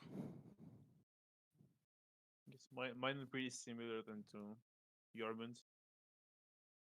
Yep. Wait, where would you find that command? I don't think it's not on a sheet. Yeah, that's why I'm saying that we're not using command. Okay, Yeah, so then I He don't was need just to saying worry that about humans. Yeah, don't you worry. are If better it at that. if it says command, just it means morale in our game because I can't figure out how to make this module create an extra row. Oh, it doesn't say. Maybe I'm just missing out to look again. I didn't see they actually gave like specific bonuses to each ancestry. Maybe I need to look again. Don't think it does. Like the big one, the PDF does not. But the not the PDF, the flip book. Strongholds and followers one. Yeah, it doesn't say anything about what bonuses they get. Just a bit description about them, like what they would. So It's like adapted. strongholds and followers are the oldest rules there. Everything else after that is a little bit more updated, but the version of the sheets that we have are from the strongholds and followers. So Yeah, I was reading from Kingdom and Warfare. That's probably why it's a bit different. Does say the unit ancestry stuff, the stat boost. Oh yeah, it's the same thing that it's in the Foundry. Ah. Yeah, because they're both strongholds and followers. Yeah. although I will say what it had was these little sheets, so I've had to put everything else in manually, and it is. I'm sorry that I wanted to try and set all of these things up for you guys so that your first units you could just jump in and play with, and then we could make the next ones. But there's only so much time in the day. Yeah. I think what Yorman, I think you missed a few things to add to yours. Oh. If you go to, at least it's in my book, you'll see there is fighter martial advantage. Instead of rage charge, you get heavy training. Each medium heavy and super heavy infantry unit this command controls inflicts one additional casualty on a successful power Wait, test. I'll sorry. screenshot it. Where? It's in my book. Ah. The Kingdoms and Warfare one. Yeah, page 121 in the top. If you use the top mid, like in the middle, you see fighter martial advantages. You get Oh, the two other. of them. Okay. I Yeah. see. Oh, instead of actions. You know, it's not. It's and yeah, it's instead the raid charge, which is only for barbarian, I believe. Ah. It's Okay, not okay. here, but I see. we get those. Just two of them. Yeah, you get the domain size one, so you get martial Ah. rally and heavy training. When we level up, you get strafe. I get heavy training. So just So domain on. size is just literally size? No, I'm 1d6. I What? don't think I think it's the experience. Oh, yeah, that makes sense. Yeah, I hope we're not just combining random things and saying that works. Yeah, look, I honestly you lost me there a little bit, but I will I will double check these as they're done. Like I'm checking yours now, Kate, and you won't actually get the rage charge to begin with because that you get at a Level certain 4. level, Divine but you do Command get 4. furious assault and mobility training, which I'll add for you now. Okay. Yeah, Rage Shot was just there already. I don't know what. Or, Yeah, because of the Yeah. because he used the template, the same one for all of us. Oh. Yeah, the thing I made that I copied a bunch of times was like some barbarians. I was testing things out, so yeah, some of the things on here But don't apply. Yorman, the DM might just have it and he can edit without you typing in manually. I'm Yeah, if nearly it's your already done fighter with things, that. I've got. I'm pretty much nearly done. It's fine. Oh, okay. Yeah, I'm gonna have to copy all of these anyway and just make them features so that we can just drag them on next time and it'll be super easy. Oh, actually, I can just. What am I doing? I can just reveal all those to you and you can pick them yourself. I'm not hiding anything. Yeah, and upgrading like later on, assuming we don't die. Upgrading those units will be like out of our pocket, or like I want better armor for them. I have to pay for better armor for them, like from. Yeah, the armor you do have to pay for the armor, but the other things are it depends on the size of your domain. So the bigger Braudovic gets, the bigger you'll be able to make these armies. Mhm. But also your proficiency bonus is always what determines how many units you can command. But your units could get bigger and bigger and bigger. Like you could have only 3 units, but there's 1,000 soldiers in each of them. So we can technically comment just like with the one you gave us, like Gorm's Navy for me, and then they can take like 2 levies as an extra, or. Yeah. Mhm. Or I would recommend one of them be Hammond. He would be at least a veteran. Yeah, then Levies as the last one. Although, yeah, actually, Gorm specifically would. Yeah, all of Trying us to think. have like a person that's good at something. A parent, most likely. Yeah, I think you're going to get Hammond as one of yours, and then you can take Levies as the last one, if you want. Yeah, but You can do I have to forego add? letting Hammond fight, but I would, because then maybe he's actually part of your squad. That's the thing. Once we go into combat, those NPCs could show up in the combat encounter, even if they're not in the battle. It's like it's always assumed that you've got sub commanders and got people that know what they're doing in the army.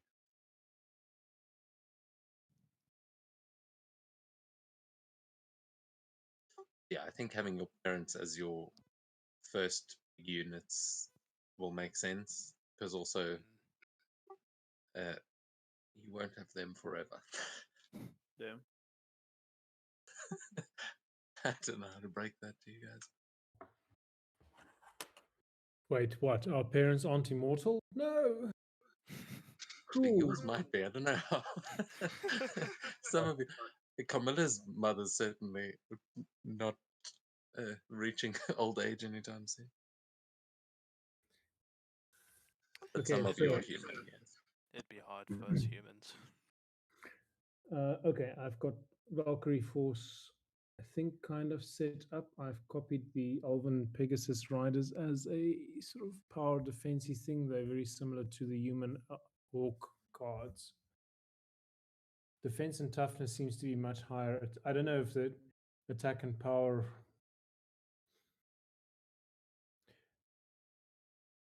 Wait, so hang on a second. Defense and toughness is a score. Attack, power, and all of those are a. So those are modifiers. I see. That's why they look weird. Yeah. So your defense is literally like your AC. Yeah. Your toughness is kind of like a second AC, but you're basically doing damage to that rather than. So your attack is to attack to beat a defense. A power is to beat toughness, and then morale is to not. So the enemy lose might alliance. might be able to attack me, but inflict no casualties if they don't pass. Yeah, their if they power don't pass toughness. the toughness, then yeah, Okay. that All right. that might be like as I said, you might have 100 people and they manage to kill one guy. That doesn't affect the entire army. Yeah. Like you haven't made significant enough casualties, even though you landed the attack. I'll be honest. So, how do I then create more of these? How do I duplicate this thing and make more tokens? What do you mean? Like if I get my army and then another, like my unit Gorm's navy, and then another one which is my father, and then which is and another one which is the levies. Maybe that's You what want you to mean. just make them all now? We can do that. Yeah. Not going to try and because that's the thing. I think we should just try do a simple battle. Yeah. Just you guys first, Let's do a simple battle. Cool. and I'm not even going to bother with the like enemies here. I'm just going to mirror you, so that we're on equal ground. So then there is a thing I couldn't find it specifically in the rules, but I think you can only put infantry in the vanguard.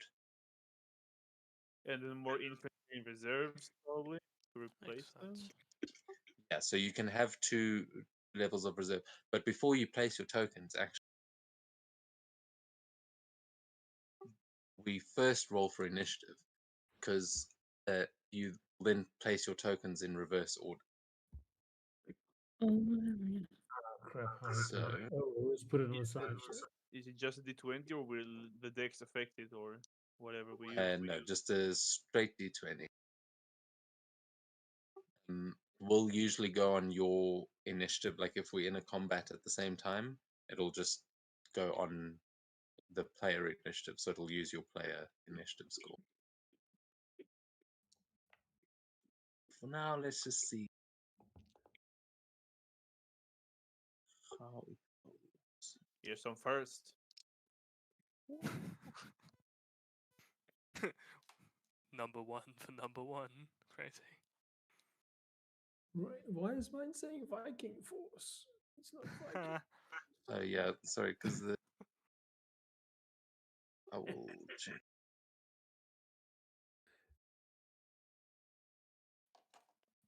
Yeah, and Yormund rolled as well instead of you rolling with D20. Oh shit, sorry, I deleted someone. Oh, what? Just oh, I think I'll just place myself. whoops. Boom. Okay, let me just roll it. Oh, I can see there. I know where to fix that. Oh, my power just came back. I'm just switching it. Yeah.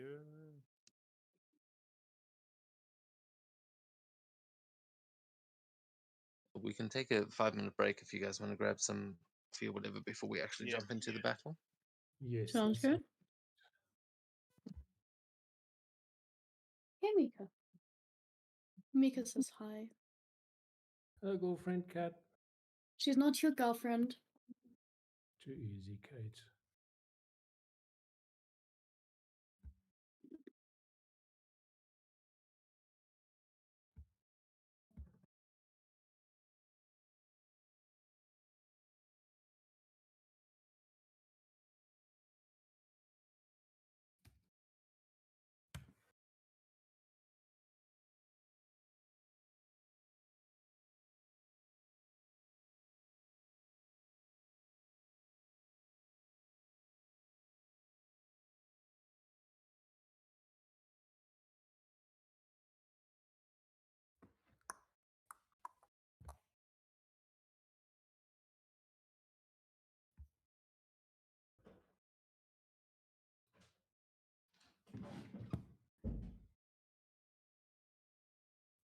Holy, it's not totally fucking Scotland this combat because none of you are undead. Oh, wait.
What can I name my unit?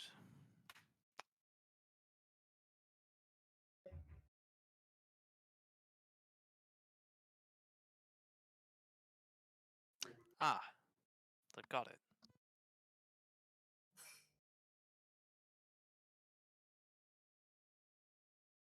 Huh?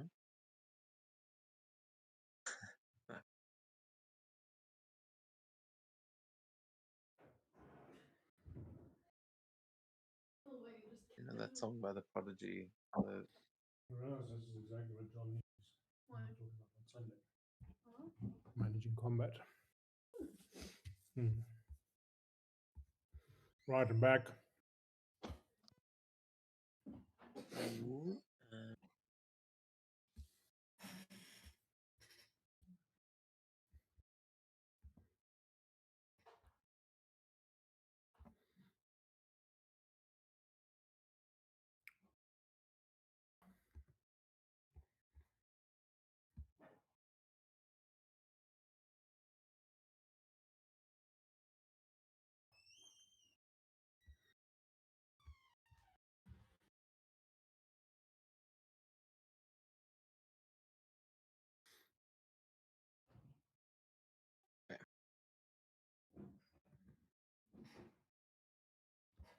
Okay, so Yeoman rolled an 18. If you guys are back, you Yeah, I'm can. here.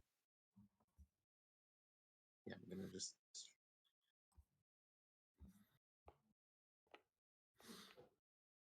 Oh yeah, you can just roll as yourself. Okay, how do I roll with my character? Because I rolled a 19 on the Viking, but not on the initiative. Oh, were you the one that I deleted it? You deleted me earlier, but I just placed myself again. Yeah, of one.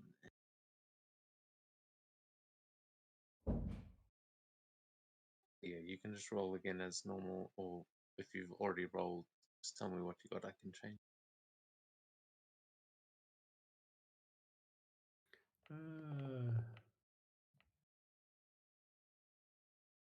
19 previously. I Yeah. returned. Oh. They all have the funny NPC names. No, I'm not.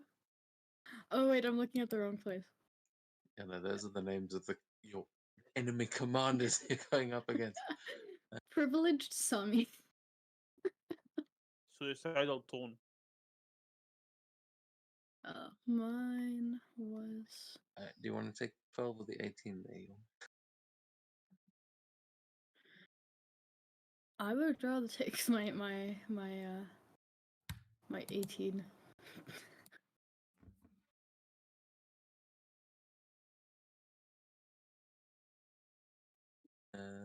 What's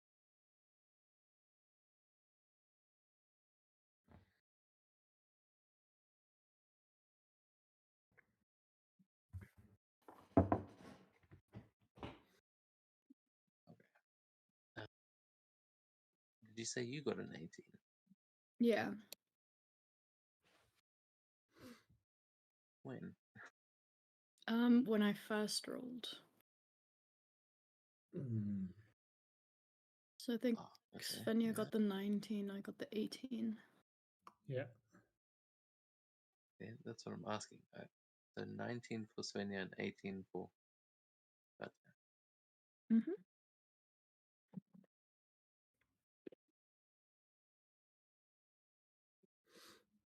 Yeah.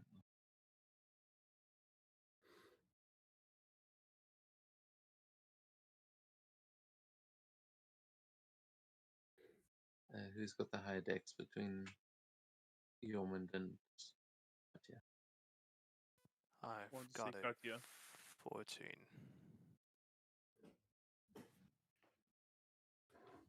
Kate. Pardon? What is your dex as Katja? 16. Okay, so you will go first.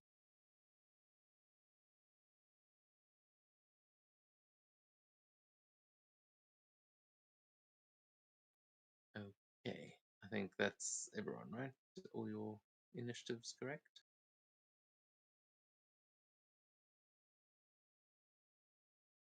Yeah. Yes. Yep.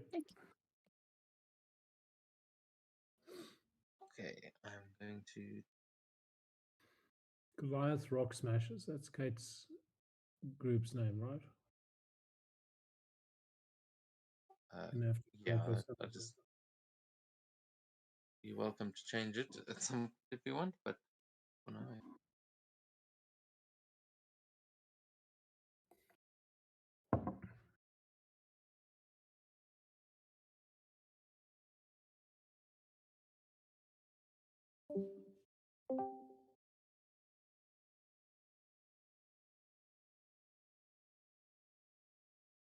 Okay, let's see how this thing works.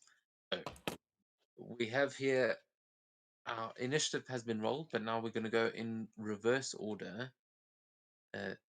Starting, I'll do.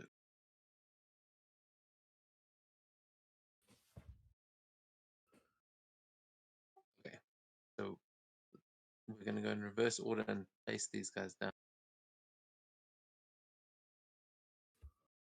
So him,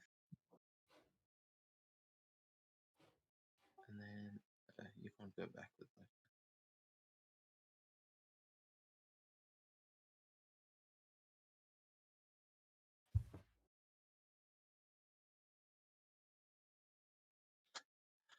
that. Okay, so it's going to be him and then this guy.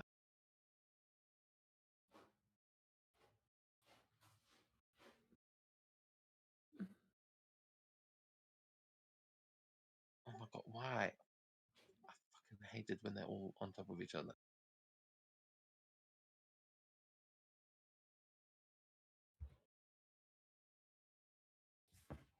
No, you're gonna be there.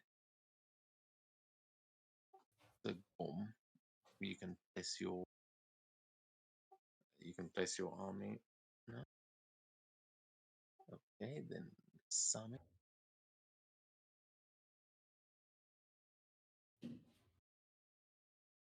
And Hound.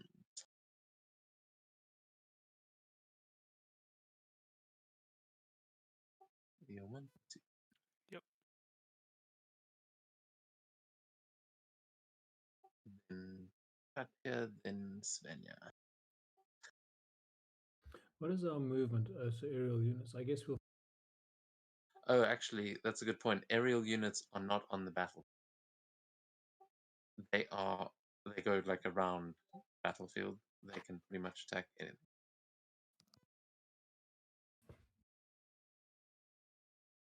And only archers can attack them. Svenja, you are going to be up first. And so let's figure out how aerial units work as you will be able to make your move.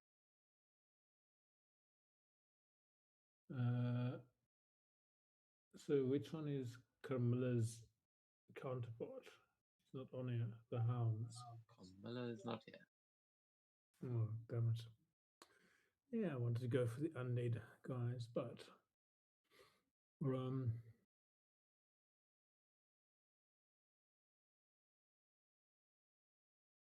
Ailson might have undead in his army, but currently you're just, yeah, facing your mirrors for now, so we can all get used to this.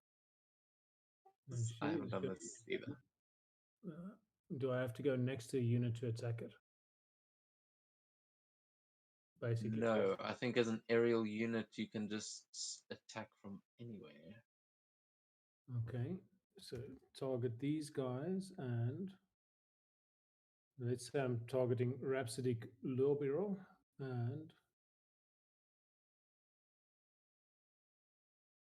skills. How do I then attack them? So you will roll an attack against their defense score. Strength, Dex. Okay, how do I roll an attack roll? This token. You just click on the word attack. It should count same as your normal attack rolls. And then it should add that modifier.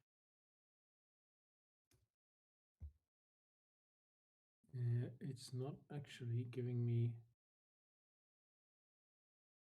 I might just be dumb here. I've got Svenja Ingvold's doctor's thing up. Double click on the Valkyrie thing, and it should open up your unit card. And there we go. Right, normal attack.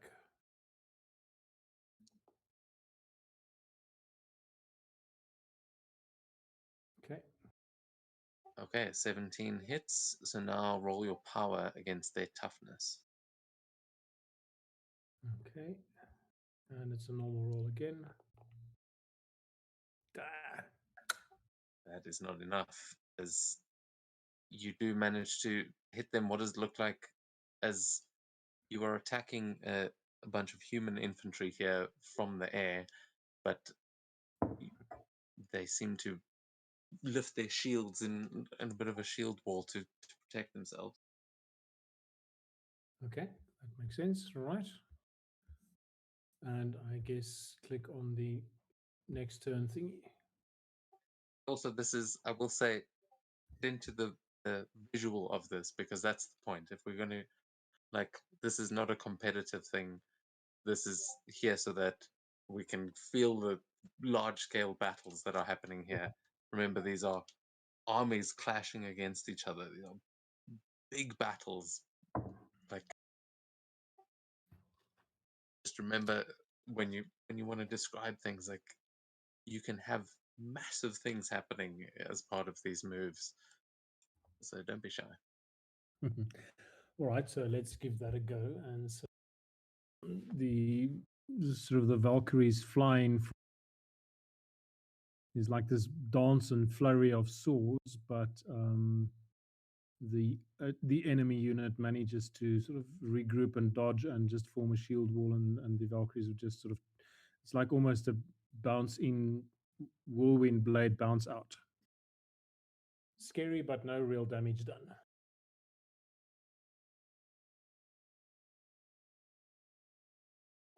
Okay. Taking us on to you, Tia, with Goliaths.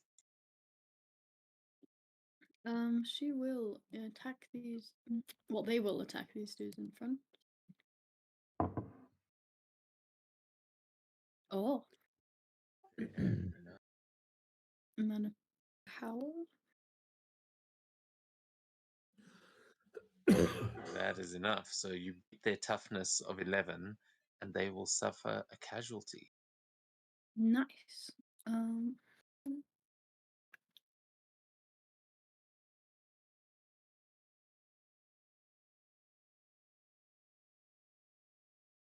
think they Awesome. have for an extra one if you use assault.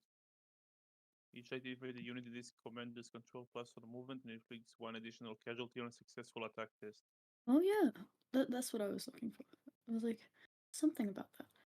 So nice. So then 2 casualties. Okay, nice. Holy shit.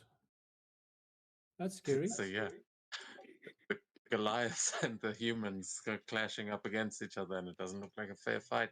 What does it look like as these Goliaths are cutting swaths through These Goliaths, of course, they have their big axes.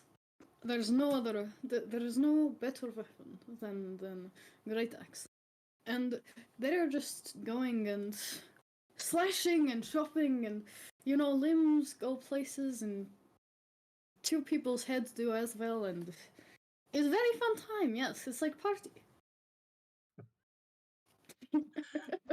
Very Cool. nice. As we then, I think, go to Yorman right alongside these Goliaths as they clash. And funnily enough,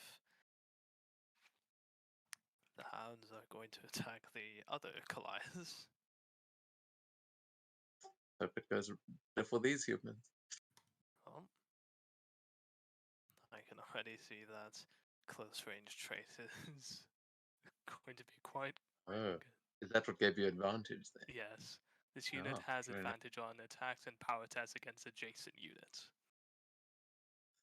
Very nice. Yeah, so these Goliaths will come at you with the same sort of intensity, but you being Yorman, all your training starts to pay off, and this squad is probably trained with your mother as well, so they're actually out fighting these guys as you get the attack in. Let's see, roll your power and see if you Oh, there's an advantage on power as well. Nice. yep. So yeah, that's not enough, I think. Oh, wait, have I got the right one? Yeah, that's definitely not enough. So yeah, although you are outwitting them, it's hard to get to that stone skin. What's it looking?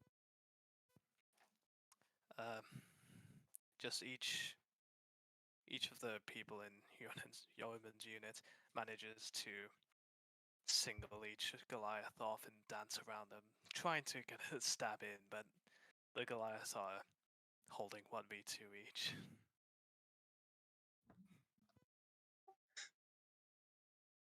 You puny humans!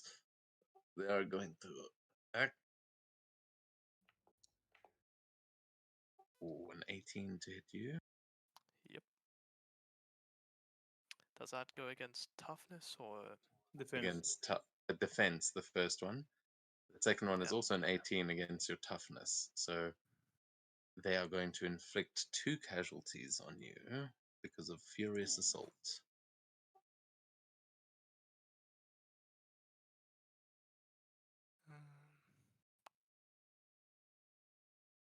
When it says the target's unit casualty dies incremented by that amount, means they like heal. Yeah, if you're adding casualty dice, it's basically healing. Just incremented. I don't know what the word means. Yeah, That's what that I'm means asking. added. Okay. Although, oh no, actually, that might refer to like, yeah, I think it's saying like you would turn it from a D6 to a D8, but essentially, that could also mean healing, which is essentially what that is. I'm reading it as healing because I also have a thing that says increments the casualty die, and I can do that as an action. So you can't physically increase the size of the, but you can restore casualties, I guess. Oh yeah, that makes sense. Yeah, you can't make the army bigger than it was.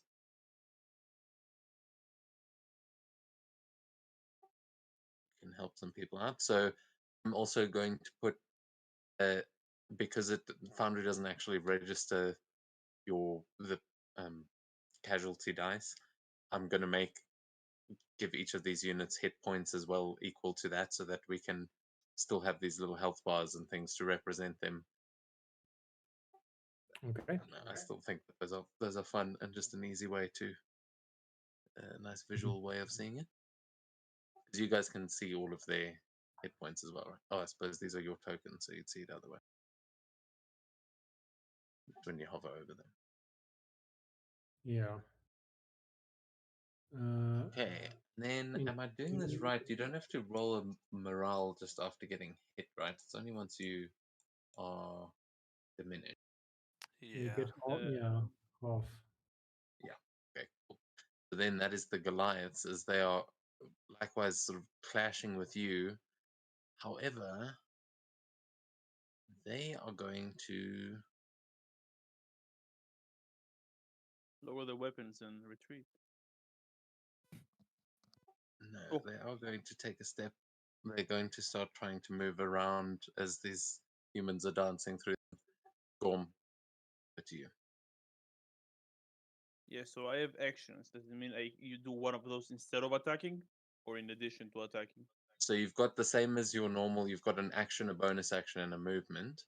But you can only ever move one unless you've got a special thing or your cavalry or aerial. Yeah. So you've always got like one movement, and then some of those things will, like, unless you've got a feature that gives you a bonus action, it's probably not much you can do with it. But it would use your action instead of an attack in the same way. Okay, then I will just attack the ones in front of me. Yeah, there is a way to get multiple attacks, but that's very rare. Yeah. So I just thought I can heal, but it's an action, so that's why I was asking if. Yeah, so that would be Yeah. the same as like casting a cure wounds or making an attack. So I'll attack the ones in front of me. It's a whopping +2 to hit. 19 for Ooh. 21. Yeah, human on human seems a more even fight, but you are getting right in there. Roll your power. Oh, 8. No. Okay, yeah. Against the shields, what does it look like as your army clashes with theirs? It's really what it looks like. They're just clashing, trying like to find the weak spots, but maybe like clipping one person or two, but not enough to make a big difference. And with that, we go to the Valkyries on the other side, who I feel like real units must a little bit more. There must be a little bit more to the movement than this, but maybe not. As they are going to attack Orm's navy. Oh, leave me be. You see, so here's an interesting thing then. I looked at Valkyries, which would have applied, I guess, when mine flew to your ranks as well. Any opposed infantry or artillery unit must succeed on a DC 15 morale test. Oh, okay, so it doesn't apply to aerial units. Right. Ignore that. Yeah, I feel like something that has gone very wrong on your Valkyries to get a +7 to attack. That does not seem right. That seems way overpowered. Yeah, 14 will hit me. Yeah, I'm happy to have that reviewed. So Yeah, this I'm was not- the Alvin Pegasus unit was a +7 on attack. That for me felt like the closest in terms of flying, but it might be. Actually, let me go back to the book. I'll tell you what the human hawks had. Because it's another aerial human attack unit. There's also just just check what like their Yeah. equipment and stuff might have been, because I think it's possible to get that. I don't actually know what the range of these scores should be, so it might be right. I don't know. Human aerial hawk, regular, medium, human attack +7. Yeah, see, are you medium with? Medium armor, yeah, medium. Yeah, I suppose it makes sense. Yeah, Also, what tier are they? Because I think we're tier 1. Yeah, that's You what- and Svenja are both tier 2 with these ones, because your Goliaths have experience already in hunting mammoths, and Ingvild is with the Valkyries, so she has experience. The other two are, it's just Gorm and Jormund that are leading them, so it's still a green arm.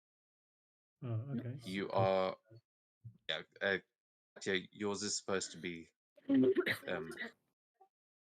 yours is regular, so you are tier 2. Yeah, if I do a straight add up, I'm getting a lower. Oh, we can. I think. Human aerial hawk. It's a tier 3. All right.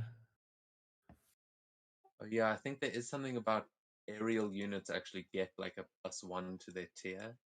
Yep. Oh, But if we right, do here. So they have higher attack modifiers than other units of the same tier and ancestry, but they need to be lightly armed and armored compared to other units, gives them lower defense and toughness. So yeah, it is balanced out there. I didn't realize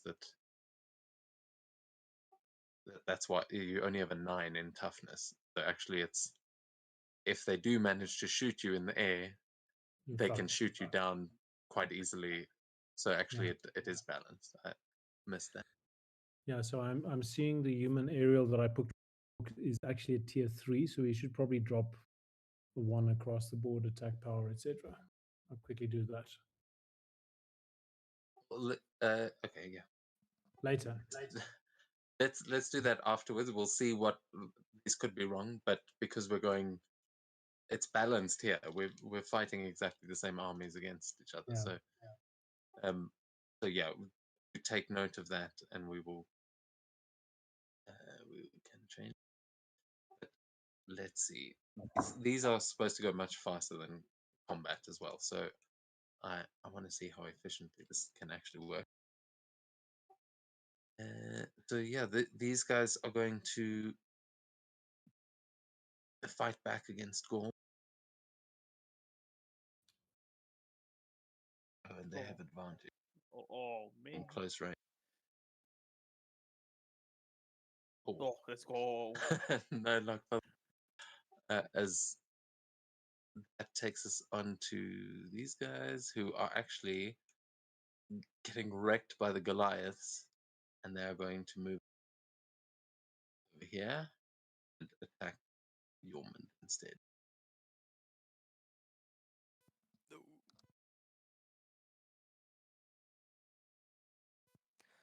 Whew, okay. That misses. Nice.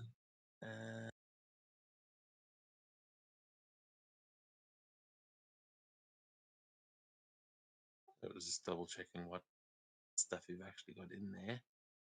So yeah, he attacked, so he can't do anything. And top of the round with Sven.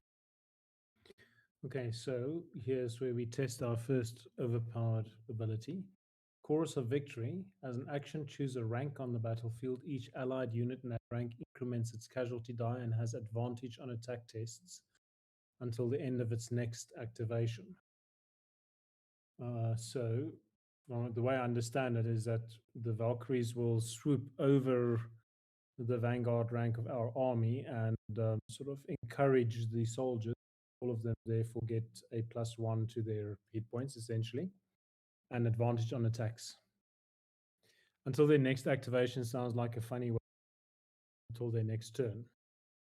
Yeah, activation and turn are the same thing. It's because Matt Koval's writing all this for his own. It's all going into his own TTRPG, so they do try and lean away from D&D terms quite a bit. But right. Really, a turn, same thing. But yeah, that's the only you action. can add 1 die back there. Yep. No, unfortunately, you have the same capability. This could be a good. Yeah, see, this is where it gets interesting because it could be a stalemate if we just did the same thing, but actually, tactics can come into play here. So, I mean, yeah, the you inspire them. I Valkyries- mean, what better thing to see if you're a Viking on a battlefield to know that the Valkyries are with you? Yeah. Quick question: how do we actually win except disbanding the entire enemy army? So usually, if there's a fortification, it'll be if you are able to capture the fortification, then the enemy armies scatter. So there'll usually be an objective, but there are also different ways to resolve things. So like there are situations where, for instance, the commander of one army could call out the commander of another army for a duel. Like, I want to try some of those in Kiga. But then it goes into a combat, and it might be you against the enemy leader. And if you beat the leader, if you kill them, then the army immediately breaks. But if they yield, then they lose. They take casualties. So there are ways to actually narrow it down, and your player to actually be the hero that breaks that army. But for the most part, that's only when they like call you out for a duel. You might end up still fighting them, but even if you defeat them just in normal battle, it's assumed that they have a sub commander that then takes over. But they then need to make morale checks, and it's like, it hurts to lose your commander. But for now, we're not going to get into the combat stuff as well, because we know how to do combat. This is obviously taking longer because we're learning it as we go. But Katya, then that brings us to you and your Goliaths. The Goliaths will use rock as an action, can make an attack against any opposed unit with disadvantage if the target is an aerial unit. And I think Svenja just gave advantage, which would make it a normal roll. Yep. Yeah. Nice, let's go. Let's go. Hell yes. Yeah, that definitely hits the roll. Woo! Oh my Oh. god, what does it look like as you just knock these Valkyries out of the sky? The Goliaths, they all take up like this huge rock and they hurl it. And I imagine that because it's 2 casualties, it just like 2 of these rocks just go hurtling into like 2 of these dudes and they go flying like very comedically, like, you know, and like you have a screen and something hits something and then they just like get yeeted off the screen and then go into some kind of. Are there crits here? In attacks here? If I roll, is it double Mm. them? I think. I don't actually know, but I think, yeah, it would make sense to have a. I'll say I'll check and see, because I don't think there is anything about that I've seen in the book. But I'd say if you do crit, you'll get an extra 1 casualty, because these casualties, like, there's not that many. If you do double, it's not fun if you wipe out the entire army with 1. 4 casualty in 1 hit. I mean, that 4 casualties, that does mean it was a small group. That is reasonable that it, like, a giant rock might squish the whole thing. But I think, like in this case, you have now diminished them. So they made a morale check, which they succeeded. But yeah, actually, let me double check the rules on diminish. This is fun. Yeah, see, I told you. As soon as we start playing, it's like, this is a cool system. Yeah. Especially like the role playing, like, you know, big giant people just yeeting rocks, being like, it's fun. And you see, what will be fun is the way they suggest to do it is to run battle and then run combat.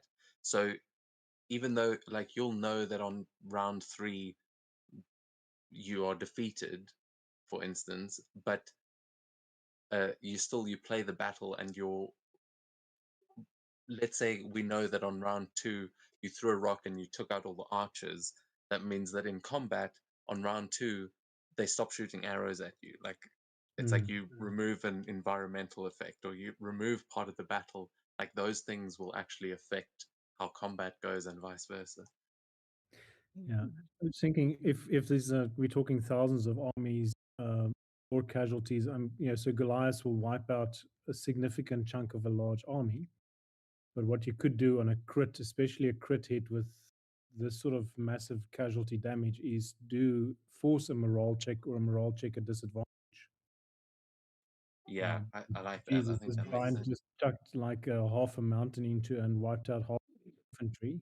That's going to make everybody else shut themselves. Just wiped out half of our Yeah. fucking unit with a rock. That's And gonna be look, so the fun. Valkyries are with us. And you just see this rock belt them on the sky. Like, Is that a ah, bird? Is it plane? No, it's not a Valkyrie. Yeah, I'm going to hate this being used against us. Because you've just taught Evan how to take out Senya's unit. Thank you. Well, he did say that it's all about tactics. If we just all do the same thing, it's just gonna end in a stalemate. So Oh. that's why I took the risk. no, that's great. There are also, I will say, there are some things on the DM side that make it a little bit simpler to run for actually, like it consolidates a lot of those like player abilities into, there's like 3 classes. But yeah, it's going to be very interesting to see these smaller numbers. It doesn't look like they last very long, but there's always the option to retreat. Yes, because that's the interesting question here. Is from what I read, is if you retreat, you take casualties. The army just doesn't just heal overnight. So if you've taken casualties, that until you rebuild it, that's your number, isn't it? Or is it Yeah, and tomorrow morning they're all back? well, no, I mean those people. Depends. That's where we'll get into the sort of role play side of things, and Okay. you might, you might have a way to go and might not also, as we said before, they might not all be dead, so they might have just run away or be injured, and then, for instance, if you like got them all back somewhere safe and you had medics that were healing them, like you got them back to Ingrid and she was able to heal them, then yeah, you might be able to bring them back into another battle. But it's all quite abstract, so we don't have to worry about like how many healing words are being tossed around. But yeah, that could. Okay. So just note to party. There is something that the Valkyries have with mass protection against any opposed artillery succeed on a morale save to enter the vanguard rank. So when we're fighting Ailson, we don't set up in the vanguard rank, we set up in the reserve and center because they have to overcome a morale check just to approach you if there are Valkyries in the army. I think you have to set up in the vanguard. I think you have to have it. You can't start in the reserve, but also I will. There's a thing that it collapses. So if there's no one in the reserve and you're in the center, it only takes 1 movement to get into the vanguard. Okay. So it doesn't. Like if a row is empty, it's basically not there. No, we just put the treant in the vanguard rank because no one can hurt it anyway. Well, I think it's just reserve that Yeah. collapses, because the reserve is just there to have a bigger vanguard. Really, it's not. So you always have to put your infantry. I think you have to always have one of your infantry. I can't remember. I'll double check that as. I mean, it's also to just swap out with units in the vanguard once they get exhausted. So,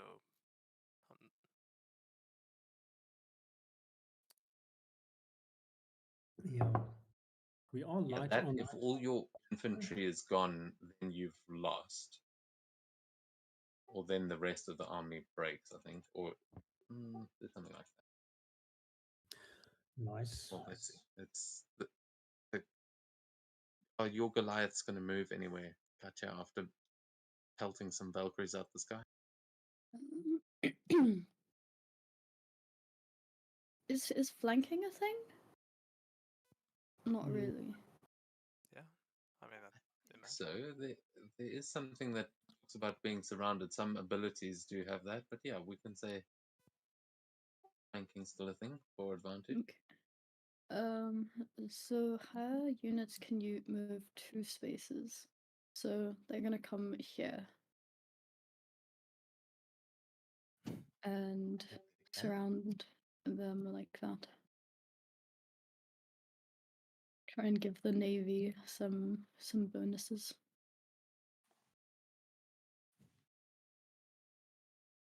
Oh, nice! You can make them sprint. That's cool.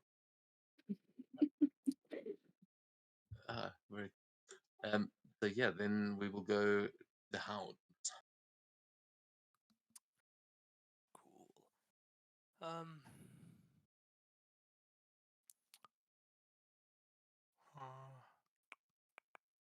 What are the rules regarding?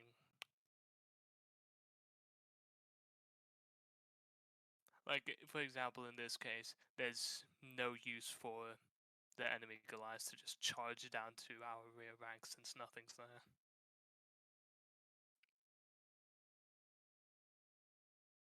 Or is there like an actual incentive to go to the opposite end, like chess? Well, No, if they want to might- win, they need to take out your infantry here in Okay. this scenario. But in most scenarios, there would be there's like an attacking force and a defending force, so there'd be something to defend usually. But in this case, there isn't. Yeah, this is just like if you were Okay. if you were out on a field, this is just a big pitch battle in the middle of a clearing somewhere. Yep. Yeah. The hounds will shift over and attack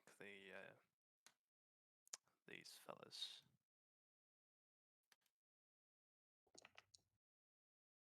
Nice. Right.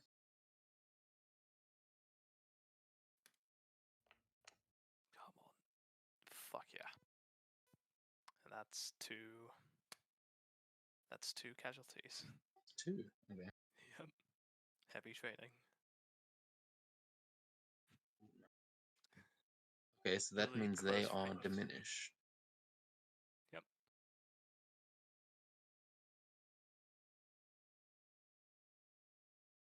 Fail.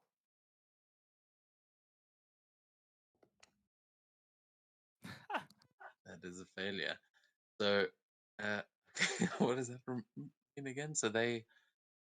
Good question. Wait, Once a where unit, is that stupid if it screen? fails, it immediately suffers another casualty. So it takes Okay. another.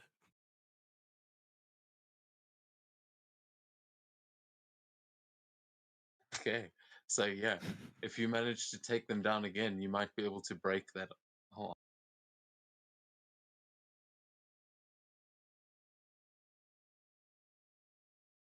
I don't have any reactions. Or anything like that. No. Okay. Only once. Well, they can rally only once they hit 0, I think. Yeah. Yeah.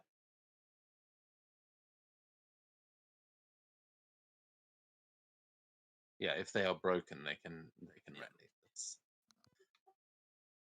That's very nice. Yeah, they are not looking good.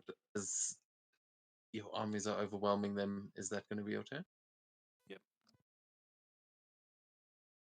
Okay. Then the enemy Goliaths.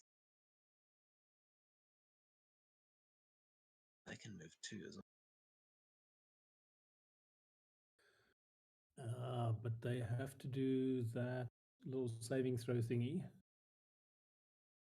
They have to do a DC 15 morale test to enter the Vanguard rank. I know you yeah. didn't do that to Katya's Goliath, so they should take. So first they must do a morale check DC. If they can't, if they don't make it, they can't actually come and surround our guys. Okay. Lost the ephemeral. I'll also just quickly make that.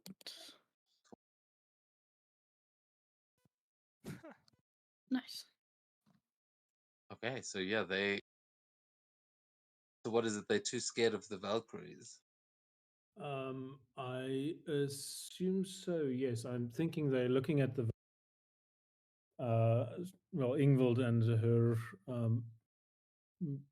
friends flying above our army and encouraging their Valkyries has just been with a rock.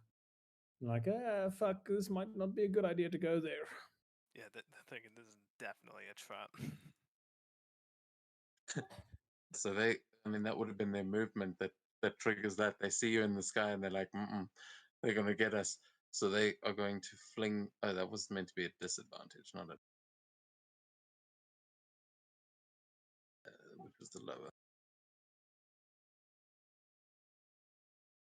They're flinging rocks at me, are they? Yes, they are, but they rolled a 4, so you know the rocks are coming and managed to dodge out. Yeah, which means that you have successfully kept them on their side. They're not able to start their little flanking maneuver.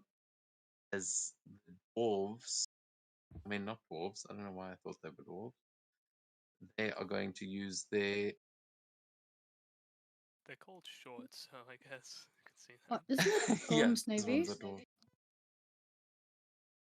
Yeah, my turn. And hold on, oh, it is gone. Sorry, my bad. I thought it was that one. I'll attack Yeah. the Rhapsodic Lubiro. Advantage.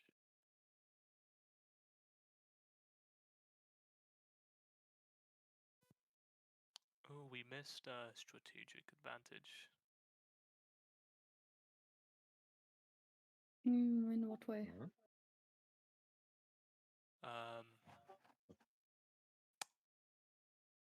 Actually, is this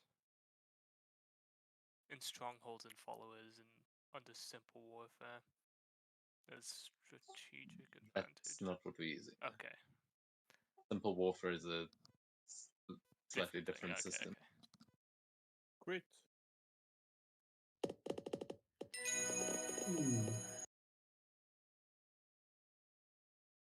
Okay, yeah. So The advantage was only to hit or to the power as well, Sylvania. Hang on, it is. maybe that's how we should do it. If you crit to hit, you get advantage on your power check because that's basically rolling for your damage. Yeah, roll Yeah. with advantage. So advantage on attack test only. So yes, let's do the crit. Oh, Yeah. and 9. No. Same thing. Nothing changes. That's all I can do. Okay, his army's not letting up. As we go to the other Valkyries, now they can. I mean, they can go anywhere. So Yep. they are going to try and get some revenge here on the Goliath.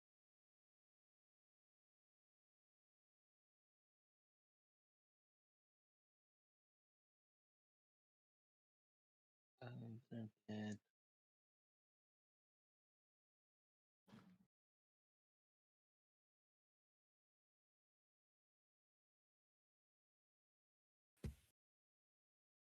they're just making a normal attack, not really taking all the abilities into account. The 26 definitely hits them, Yeah. as they are not happy about being pelted with rock and their power.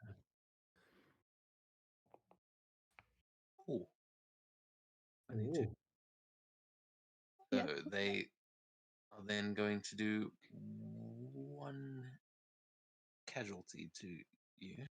Okay, as a reaction, I ignore the casualty with stone skin.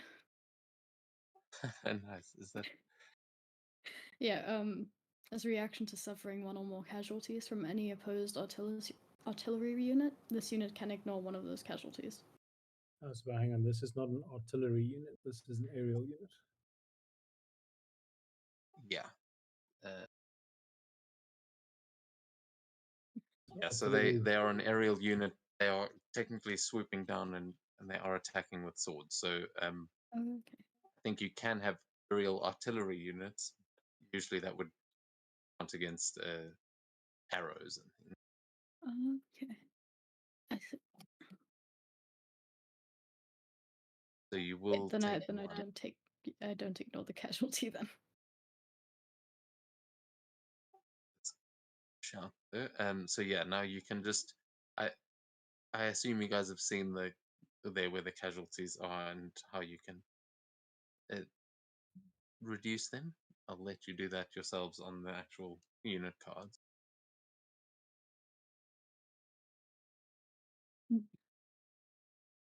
those little dots underneath the things, you can just click those and they'll go back. And when you get to half, you'll see they'll stop getting the little ring around them, and you'll know that you are diminished.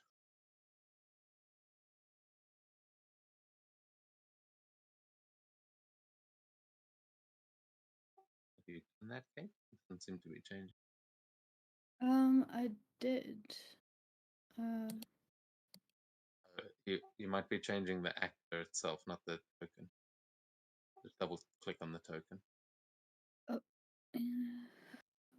Because these ones, I will link them. oh, there we go. So that will usually work for now. Cool. Then that takes us on to the infantry here, who they are going to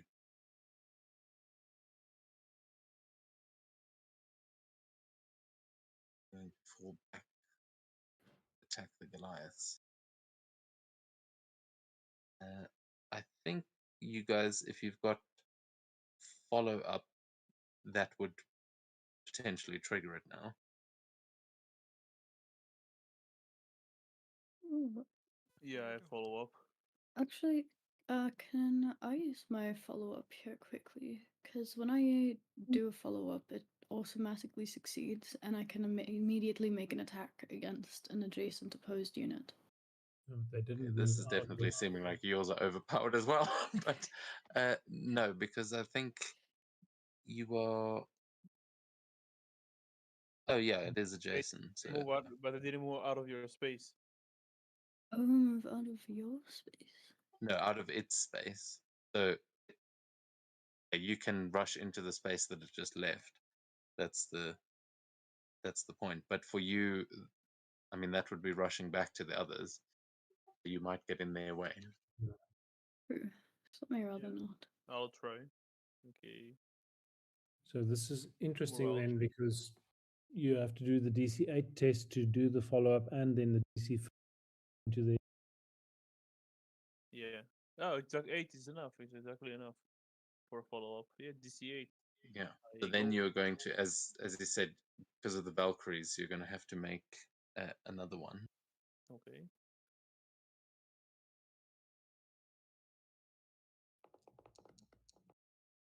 $14? Ooh, nope, it's a 15. Well, then I stay here.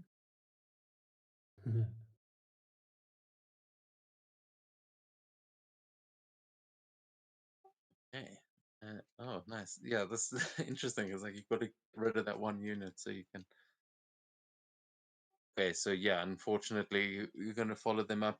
That will still leave it open for the other two. So you can see that Gorm's army is not coming that way. Katya, would you like to move your Goliaths? Or? I get my reaction back on my turn, right? That's the reaction, though. Oh yeah, I guess it is. Okay. Yeah, let me go for it. Why not? Nope. Okay. You do move down into there. Oh no, you failed the. Yeah, command I check. failed. Wait, Okay. no, I automatically succeeded. Never mind. Each light infantry unit this commander controls automatically succeeds on the command morale test for the follow-up maneuver and can immediately make an attack against an adjacent opposed unit when it completes that maneuver. Are Yeah, you so you light? move down and then you can Oh. attack. Yeah, barbarian stuff is lovely. Nice, and that'll be 2 casualties. I also feel like my rolls are also just really good tonight. That is true. Yeah. They did roll to hit you as well. So there was a 21. Yeah, that'll hit. And then a 15 against your toughness. Yes. Okay, so you are also going to take 1. Forgot about the advantage again, but that's fine.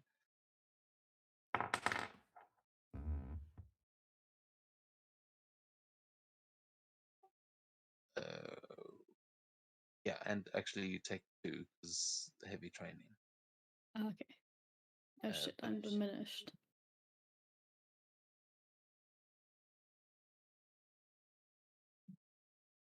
Ooh, okay, then morale check from here.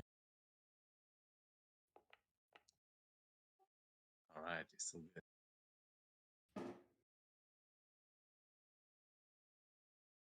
That works, right? You just carry on then if you succeed. Oh, nice. I'm not sure. I'm double checking. I've already forgot. I'm going to move on to the other ones as they. Yeah, they're also going to try and fall back, which might. Do you want to try a follow up, Yeoman? Sorry? I don't think They I are, have a follow up. don't you? I think No. everyone does. Wait, really? Yeah, follow All up. infantry are supposed to have follow up. I think you might have just deleted yours. Oh fuck. Okay So then. If I it's a- if I can, then I'll take it. Just to yeah, pretty so much... a morale check Ah. DC 8. Cool. And then you'll have to make a morale check against the Valkyries if you want to try and move into their vanguard. But You have advantage because you're a human. Yep. Yes. okay, yeah, that's And enough to then... follow them. Let's see against the Valkyries. Yep. Nice, yeah. So you move into their space there, and you can make. Oh no, it's Katya's thing that lets her make an attack. You just move okay. into the space. Now is this such a good idea? No, I'll just move here. You've got to move into their space. You're following Oh, them. You move into the space that they just left. I'm going to get surrounded very quickly. I mean, I have to use it. Yeah, these guys are not looking so good. So they're going to try and fight. I don't have to, They- but of course I will. Yeah, look, I mean, if your units die here, it's not going to matter too much, but they are going to attack you. That 15. does it.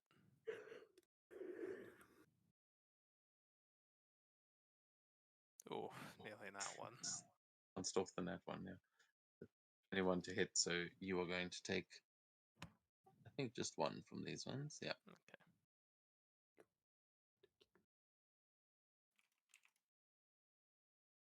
Oh, So just you apply it as a. yeah. I keep forgetting you guys have the little HP as well. Okay, then Svenja, again at the top of the round. Looks like they are looking bad. Yep. Sorry, let me just remove the kitten from the keyboard first. So roll 1d6 to see if that chorus comes back on a 6. It does not. So the Valkyries are essentially going just in sort of a swoop. This is like this big unit. They would sort of fly through and over and around the guys and go straight for that unit. And let's see if we hit them. That's a 23 to hit. Yep. And roll nicely. 15 on the power. And sorry, you're hitting which one? The fleeing unit. What is their name? Sorry. Come on. Okay. Short. Yeah. Good. Short Ungyan. Yeah, and with that, they will be breaking, which means that they try and rally when they are breaking or on their turn. I think they can think when then. rally as, yeah. Yeah. Any unit that would be removed from the battle can be rallied. So I just guess when they hit 0.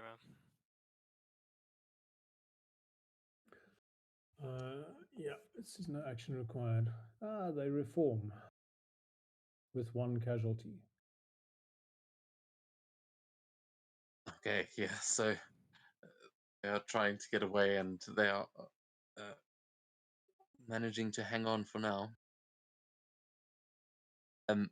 However, when this happens, it's not a reaction to no.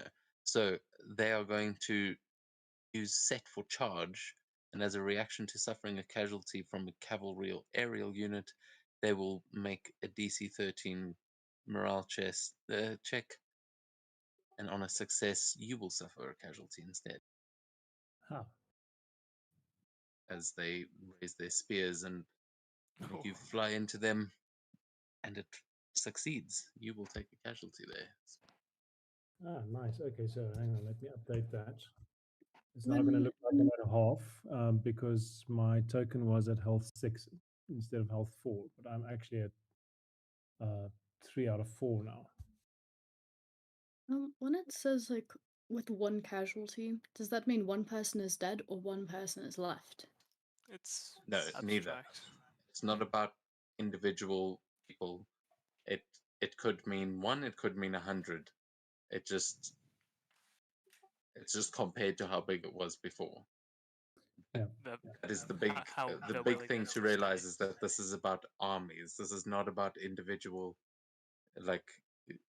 characters. That's what the combat Hmm. is for. So Oh, just it could just mean that some of them have run away, some of them are dead, some of them are just lowering their weapons and surrendering. Like it could mean many different things, but it's just an abstract representation. Yeah, so okay. think But about it then as if there's like of 6 ability. hit points, then on the success, do they have 5 hit points or 1 hit point? Now you lose 1, so it goes down. Think about it as a portion of the strength, because you could have a unit of 100 goblins that has a unit size of 6, and you could have a single giant that has a unit 6. So if the giant kills half the goblins, they lose 3 points. If the goblins take one of the giant's arms off, he loses 3 of his units if you want to, but it's still 1 giant. So it's Oh, yeah, I relative get strength. that. I get that, but Hmm. I'm wanting to know. So say my unit makes the success, then do I like in terms of hit points, because everyone here has 6, like What for in a rally? inverted, yeah. Well, like you only would you have rally, 1 left or 5 you only left? rally when you heal When you yeah, reach 0. I also know that, but So then you does go it back bring to you So one. back what to check are 1? you talking about? If you make what check?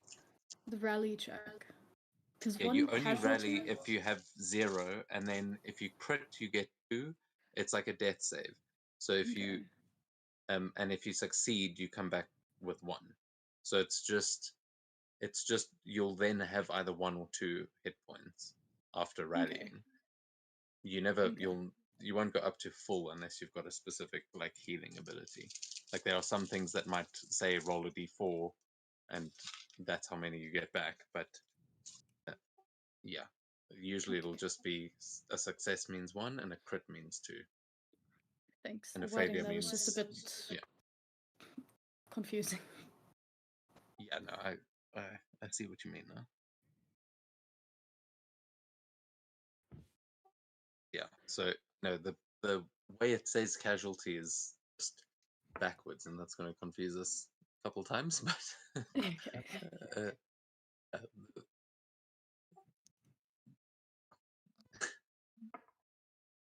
I think that brings us to you.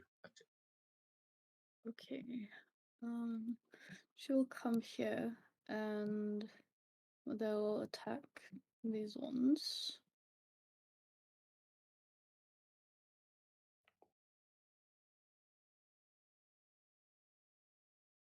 Is that hit?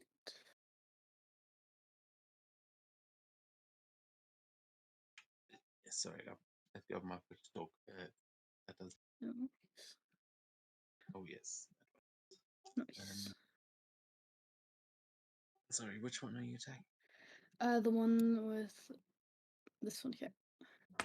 Okay, so that one is breaking again, and think can only rally once though. However, oh no, that one hasn't had its turn. Oh, okay, yeah. So on its turn, it may be able to do something because of one of Gorm's abilities, but it cannot rally. It is broken. Okay, and then I don't know how follow-up works if you've just broken, but apparently as a reaction to an opposed unit adjacent to this unit breaking or moving out of its space, I don't know what would happen to them if they would be kicked to another block.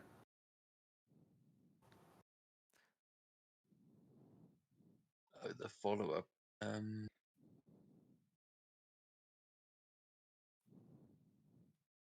Yeah, because it would go 0. No, how does that work then? The Divine Rally. Oh, no, it's only one that has not rallied yet. So actually, that one is removed from the field. Okay. They have follow-up. scattered anyone that survived as And you run into then- their space. Yeah. And then she'll try and get going on these Goliaths.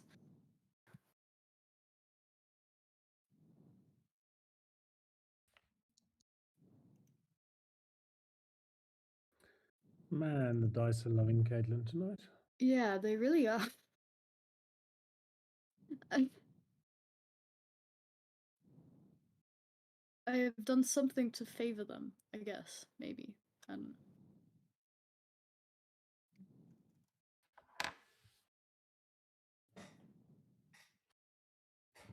I mean, that's the same as your stats there. Yeah, so it would just succeed. So they take 2 casualties.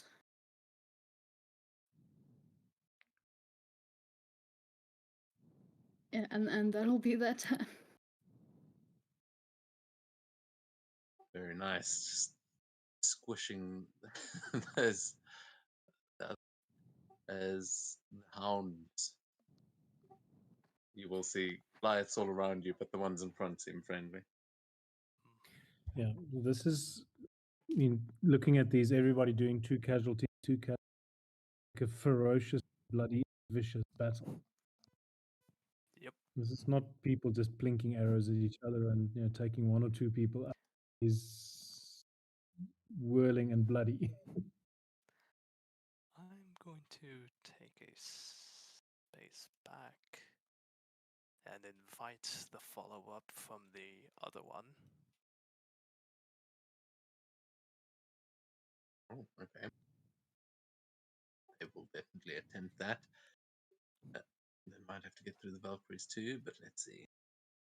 Oh, Since they it's auto not through our succeed. Vanguard, they can auto succeed. Well, based on my own stats, they can auto succeed on a morale check, but only once per battle. Otherwise, they just have advantage.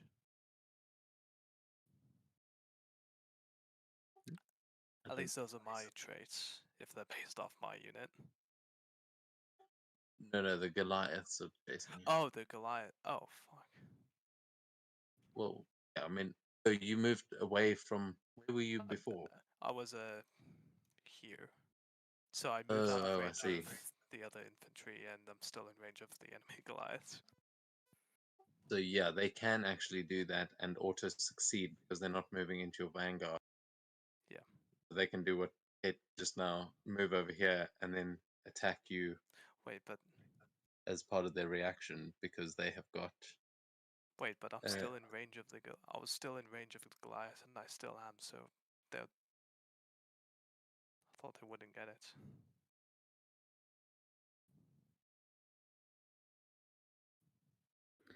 What is it? If you Just move- moving No, out of it's your moving space out- is what out of triggers it. its space. Oh. So just moving in general. Yeah, even it's out not of moving out of range. attack range. It's Okay. just if you start moving, because bear in mind you're moving a whole army, so it takes a lot longer than you aren't just sidestepping to the side. You're moving a whole force of people, and they are pacing and moving in. So yeah, they move into that space, and then Furious Assault. Is it that one? Or mobility training? Mobility training. Okay, yeah, so they're gonna make an attack against you. As yeah, you try and pull the other ones, but Goliaths come in. And that misses. So yeah, you are able to move around them. They smash on your shields, but don't want to get flanked by the other Goliaths either. So what are you doing? Well, I was hoping to lure the other ones in and attack them, but you know what? I'm just these fucking Goliaths are getting on my goddamn nerves. So I'm just going to attack them. Oh! Okay and, then. and it doesn't even help because I already have advantage on power rolls. Well, take the triple advantage. Is that a thing? I don't Actually, know. that's actually. Yeah, maybe we should just make it an extra casualty because I feel like Yeah. Mm. It can just be applied for both. Also, Either what would a crit happen on a power. if? Sorry. Oh yeah, because I was about to ask what would happen if you got a crit on a power. Nice. it's the same thing. If you get, we'll say each crit Yeah. adds one. We're gonna review the rules after this, but for now we can say if you crit on an attack, you get an extra casualty if you succeed the power. If you crit on a power, you get an extra casualty as well. So if you double crit, you get Nice. how's that? Like So, three assuming, casualties. assuming Yeah, that look, if power you double hits, critting, that is 3 you've casualties. sorry, I Yeah, spoke double over you there, critting Sam. is like the perfectly executed maneuver. Yeah. That should be 3 casualties to the Goliath. You should. Okay.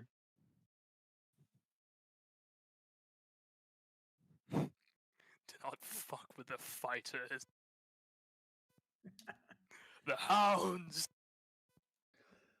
This is basically as you sneakily retreat that particular army, you hiding spikes and spears and all sorts of shit in the grass, and as the Goliaths charge in there, they Yeah. get fucking decimated. Set up like a shield wall against the Goliaths to try to lure the other ones in. The Goliaths push through anyway as we retreat, and then the shield wall just runs right into them with swords poking out. Yeah. So they failed their morale check. They twice. They are broken. How do you finish these Goliaths? As that final shield wall pushes in, it just continues trampling all over. Some are lost under the stampede, some are just stabbed and thrown to the wayside. The others run. Very nice.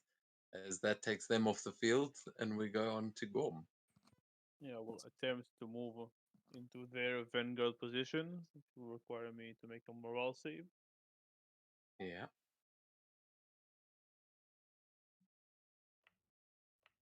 And I can choose to succeed once, I believe, per combat. Yeah, I'll choose to succeed. Yeah. So Okay. I will move in. I'm glad there's a counter to it. And I'll use my action to use Rune of Healing. I can't really. Oh, wait. I can't really send it in the chat, but I use my action and I'll choose the Goliath and I will regain 1d4 units. So I'll roll. You get 4 units back, Jesus, so you are back to 1d4. full.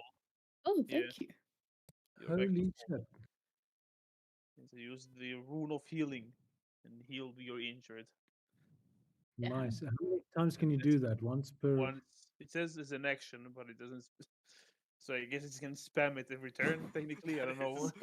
That sounds very strong. Yeah, But it's Jesus. I feel check like the we rules on did that. this a lot of strong. Can you do it on yourself? I imagine Yeah. not. The Oh, unit wow, in this really? rules don't choose any unit and roll a d4. The target unit's casualty is incremented by that amount. I was gonna say if you can't do it on yourself, then it might be balanced because it encourages everyone else to target you. But No, I can do it on anyone. It doesn't even say range. So we might need to check Right. the rules immediately, like to figure out what. Yeah, there what is a it's section on battle magic, which I'm not sure if it's magic or not, but no, it is. This is, I mean, that's your ability. But you. It's the unit holding that rune stone that you've given them, basically. yeah. Like these items are supposed to be limited use. Only one item can be used on a commander's turn. These items are limited use and expend their magic either immediately or at the end of the battle. Let me So see. once a battle, we can probably assume. Makes sense. I don't know. A magic wand belongs to the specific unit it is given to and can be used every round. Yeah. Healing. Yeah. So magic scrolls, there's scroll abilities that I think you get a bit later on, and magic scrolls are single-use items. So they are not assigned to any specific unit at deployment, but can be assigned to any unit by its commander at any time. So I think you have one of those, like, I think you can give one of your squads the Rune of Healing. Like, I don't think they all get it. I think Yeah. it's an item that But you maybe, have as a commander, and you can give that to a squad, but they can use it as many times as they want. yeah. But I need to check the range on it if I have to be specific distance away. Unless it doesn't specify on the ability, but yeah. Could have worst case. Uses any unit, I think. I could have moved here anyway and will still be within 5 feet, so it wouldn't be that bad. Yeah, no, I think that's a I think that's a pretty good healing spell. Remember, we're dealing with small numbers here. You could have a D20, and then Yeah. a D4's not going to have as much impact. Yeah, but that's But me. yeah, you have brought them back into the fight as the Valkyries are going to try and swarm on. Oh, leave me be.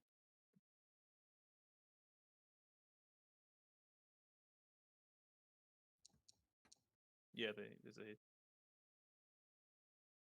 Then they will go through. Okay, so you suffer a casualty. If they diminish, do they have to keep rolling checks? Or is it just that first time? I'm asking you guys, like I haven't been reading these rules for ever now. It was good Just to have an as soon extra as pair I'm of DMing, eyes. it goes up my head.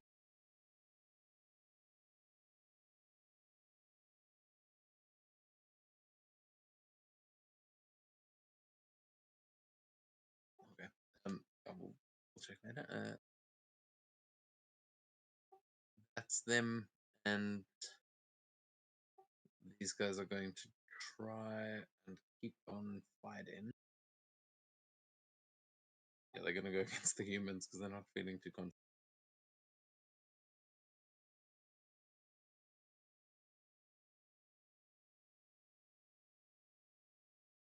I mean, actually, it's a losing battle. They might try and retreat, but let's see. They're going to try and attack first.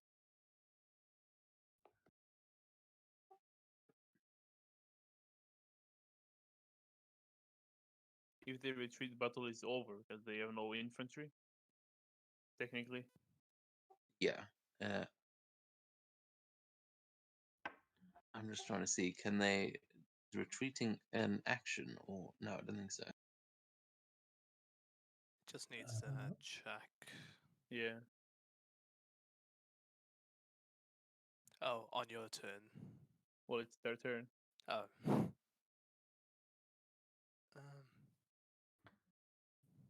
Okay, so yeah, they're they're going to start running. But they would potentially trigger a follow up if they did. Yeah, the Goliaths are right there. They succeed. They just succeed. They are going to try and attack you, realize that this is a losing battle, and they're going to start to scatter.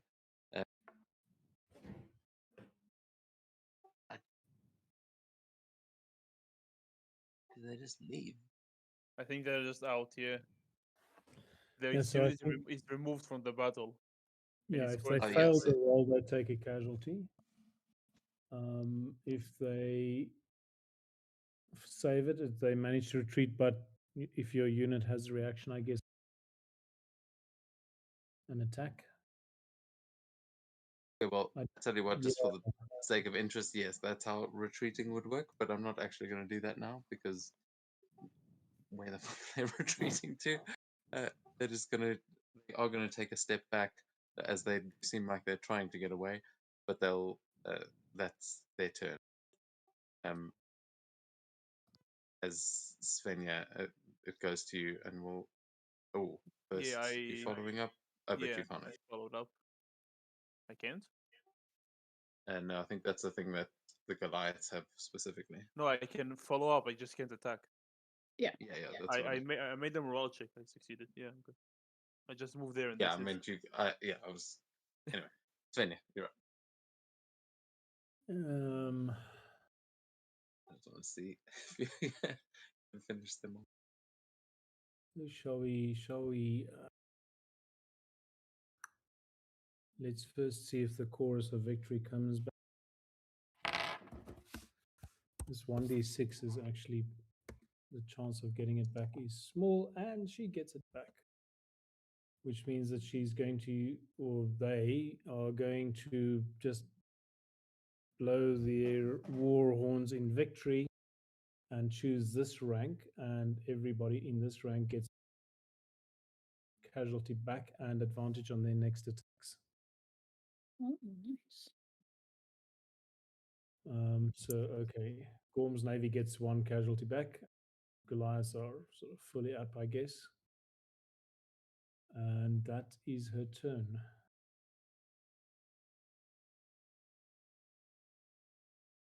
Okay, nice. Yeah, and the Goliaths. Let's actually see if they get back rock.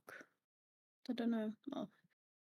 Yeah, I kept forgetting that. You have 50% chance to get rock back. I think it's 4 to 6. Yeah, yeah. I'm tempted Wow. to just use rock on these. Well, Rock just is take just like the imagery is just too funny. take out Valkyrie. Yeah, it's just Bowling. yeah, the bowling. Did rock have a range? No, I guess it doesn't count. You just pelt the poor Valkyries with rocks. Yeah, just throw whoever you want to. Yeah, let's go for the Valkyries. I have advantage, so we can cancel out that disadvantage. Never mind. Yeah. Yeah, well, way too far away. Yeah. Up in the Yeah, they're watching for it this time. Like, not again. But yeah, that's them. Okay, yeah, unlucky. Let's see. Hounds. Coming in.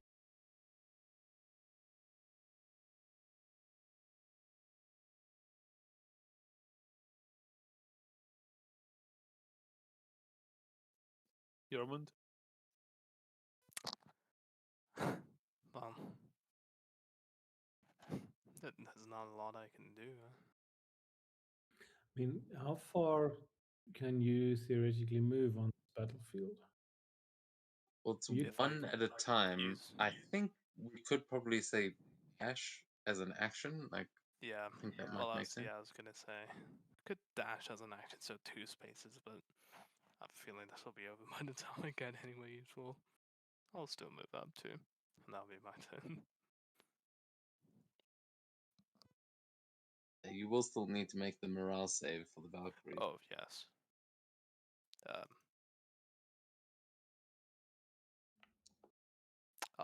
That sucks. I will use my. Wait, does that fail? That Yep. does. Okay, I'll Using use my courageous feature and succeed automatically instead. Nice. Okay, cool. Yeah, this Valkyries try and stop you, and a rock comes flying past them, and you're just like, "Are you sure?" Yeah, everyone just like as soon as the Valkyrie just gets in view, our unit just stops and like flexes and just shouts the human spirit and continues anyway. And as they go, boom, we go to you. We will attempt an attack. Advantage. 14.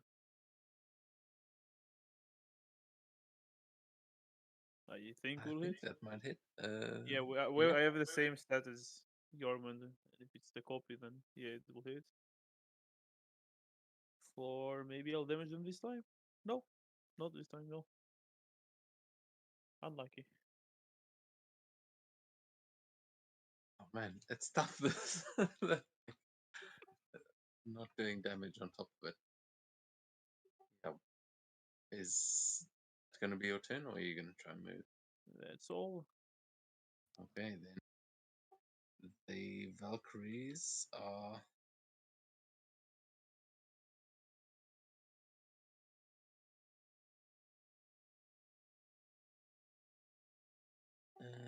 Yeah, they are going to just try and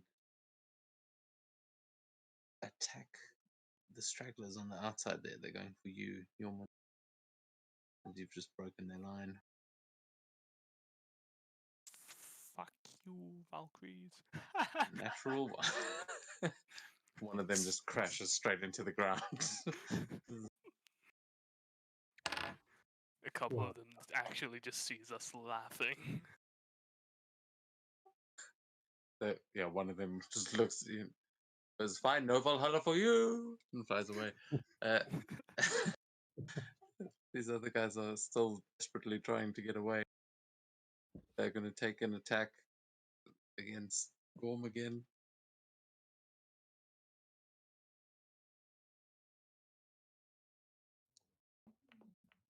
It's still got advantage.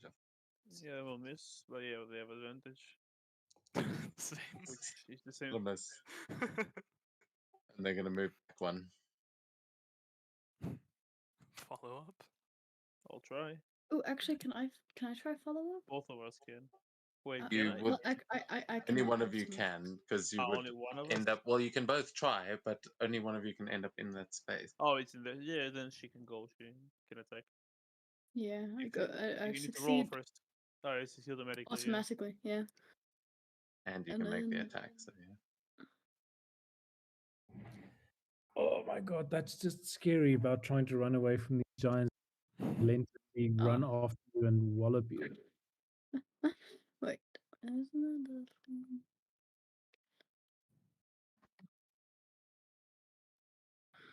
Yeah, it doesn't work. I guess. So yeah, between you and Gorm's armies, you've shattered all of their shields that they've used to block every one of these attacks, but they are scrambling for their lives. As we, so that was meant to be Svenja's turn. Okay. Yeah. Wait, what? Let's see if it Oh came yeah, yeah. back. It was their turn That's to the run one. away, and then Svenja's now. No, but she will try and attack these guys anyway. Why not? And she misses them. Hey, That's done. but yeah, let's see what you can do as you chase them down. Let's go again. Oh man, the dice do really like Gotcha tonight. Yeah, they do. Jesus. Yes, there we go. And that's another 2 casualties, and then also just move out the way. Okay, they are not broken by that, or they don't take another casualty, but they are diminished, and they're not looking good. I'm assuming she can't move to like the brown area is out of bounds. Yeah, that would. I mean, usually the retreat would be how to get out of here. The the way I'm running away right now is probably not going to happen again. Yeah. Well, even if it does, it might not be wise to chase them that far. I mean, look, if you've managed to chase them that far, we'll probably move on to the next like area because you've driven back their army. Nice. Any cavalry and aerial units can go into the brown. Cavalry can run around and attack the rear flank, or if you're a scout like Kamala, will be able to do that kind of stuff. But Yeoman, see, within range. Hit. Oof. Oh, nope. One shot. Jesus, guys are tough. I'd expect Okay. nothing less of my counterparts. Yeah, at least doesn't feel too bad. But let's see, Gorm, they're not your counterparts. I'll move. I have to roll against the Valkyries each time I try to move even more No, forward. just moving into the vanguard, Okay, and just crossing that one. maybe it will be better now. Or not. Let's see. We will swing normally. We will hit. And normally again. Yeah. There we go. One whole damage, baby. We're on the board. I feel like this is like for like 15 to hit, because like fucking Kiga were like, oh yeah, that's like a 35 to hit. That hits, right? You know, Yeah, the no, you thing gotta that get you used see to is the low floor. numbers. No, I've been loving this. That's the thing, is Very it doesn't cute. actually. It's the same thing. It's just if all the numbers go up, then they've all got to go. Yeah, we're on the Mhm. level. This is more like old school when one hit point actually meant you'd hit once. Yeah.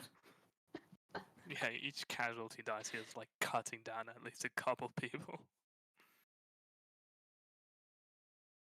Okay, the Valkyries are going to go for the hounds again, just because they're the only wounded.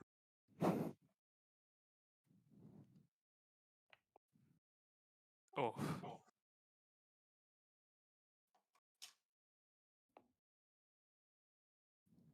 yep. Ooh, That two hit. casualties to you then.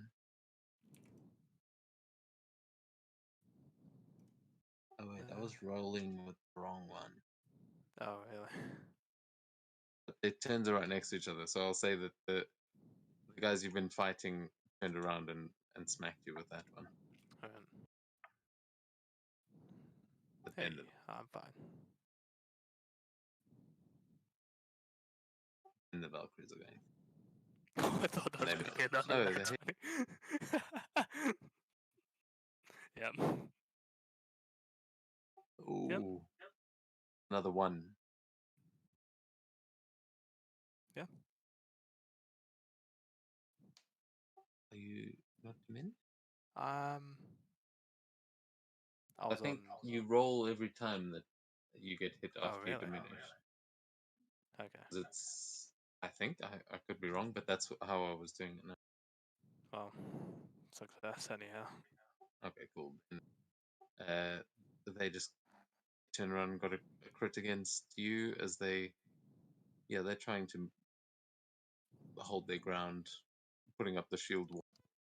We go to Svenja again. Mm, Oh, with the hound's crit. Yeah. Ah, actually, no, this is interesting. oh, nice. Broken. What? I'm actually broken because I was on 4 hit points. If they crit, since they do 2 damage normally, that's 3, and then another one from the Valkyries. Oh yeah, because I was reading the wrong one. So yeah, they have the heavy training. I forgot about that. And I'm going to actually martial rally and success. So you're down to 1 then. Well, I could roll a 1d4 and, well, yeah, now I have 1. So you're down to 1. Yeah. Okay, yeah, but not letting them take you down. Okay, I'm glad I got at least one of you to break. Or at least Honestly, get I was close. hoping it would happen just so I can use that. Yeah, nice. So then we go to you, Svenja. As you can see, Yormund and his clones are like fighting back against each other, but Gorm and Katya look like their forces are about to just squash what's left Yeah. of them. So, yeah, I think thematically the Valkyries will land in the middle of Yorman's. Yeah, just start helping fighters back up to their feet and encouraging them.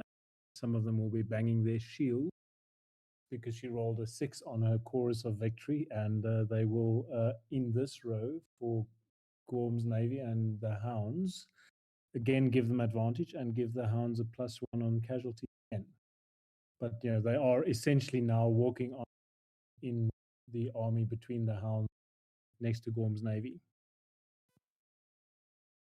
So you said another casualty?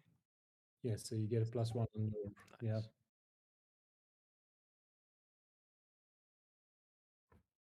Nice. Nice. So let's just put the token there just for visual fun. Yeah, damn right. So yeah, then we go to Katya's Goliath. And they will try bonk, and they will fail bonk. And they will rage and hope that they get their rocks back because they like rocks. Yay, they get their rocks back.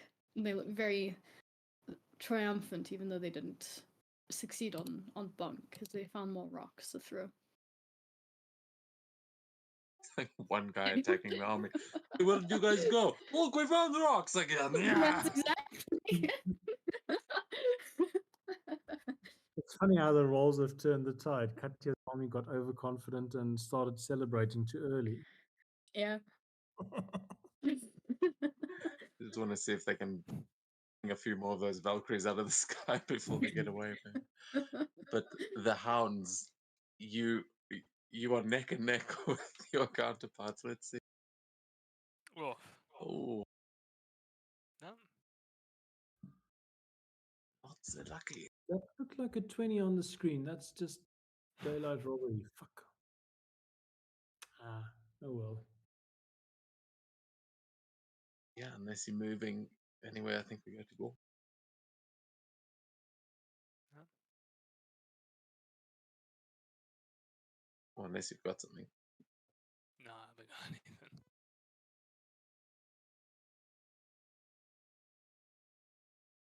That's also what's nice about this is there's not that much to like. You don't have to read through 10,000 jutsu. Yeah, I'll just heal the hounds for 4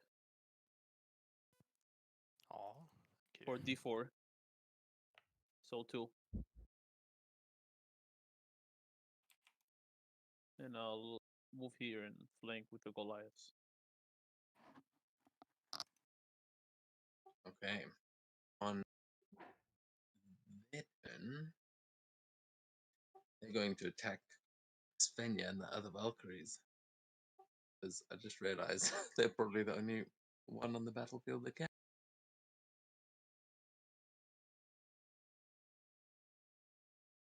Oh, that would be a hit. And no. Good luck. Yeah, you are landed there. They will come land next to you, and they just you see a flurry of wings and horses and swords, and 2 of them are facing. Shouldn't the other Valkyries also be a D4 for casualty die? Yeah, I didn't change their hit points, but they're actually on 2. I just had it at half because they're diminished. They are on 2 of 4. Gotcha. But we will fix that for next time. As these guys, they're going to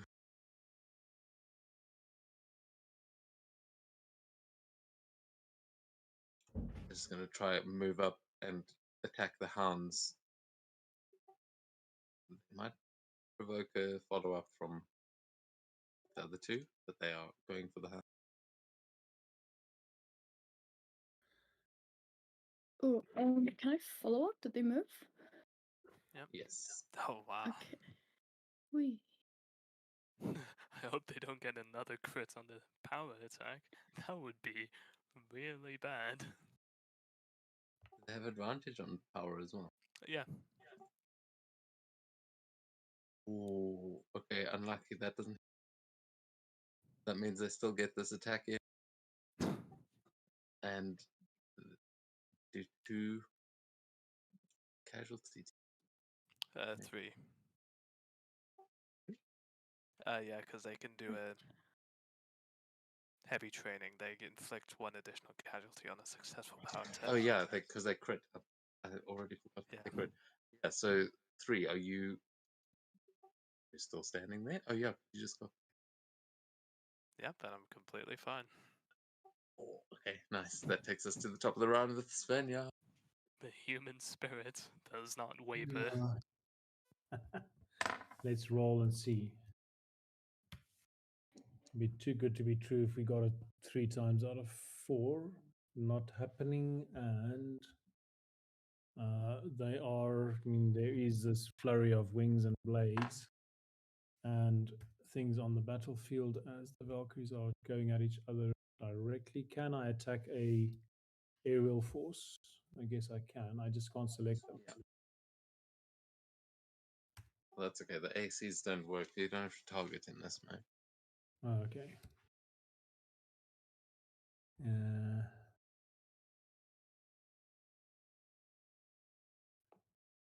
Oh, yeah, take that, babies. Oh.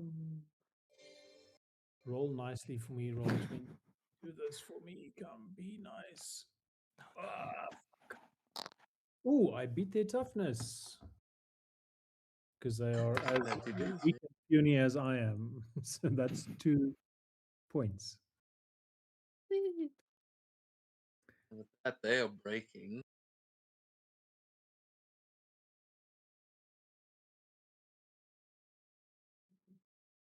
Oh, Ooh. they get those 2 Oh. back. Yep. A valiant and epic battle. Standoff of note. Sagas will be sung about. Send me to Valhalla. No, you go. Oh fuck, we're on the same side. So we're just actually having fun here. This is wrestling.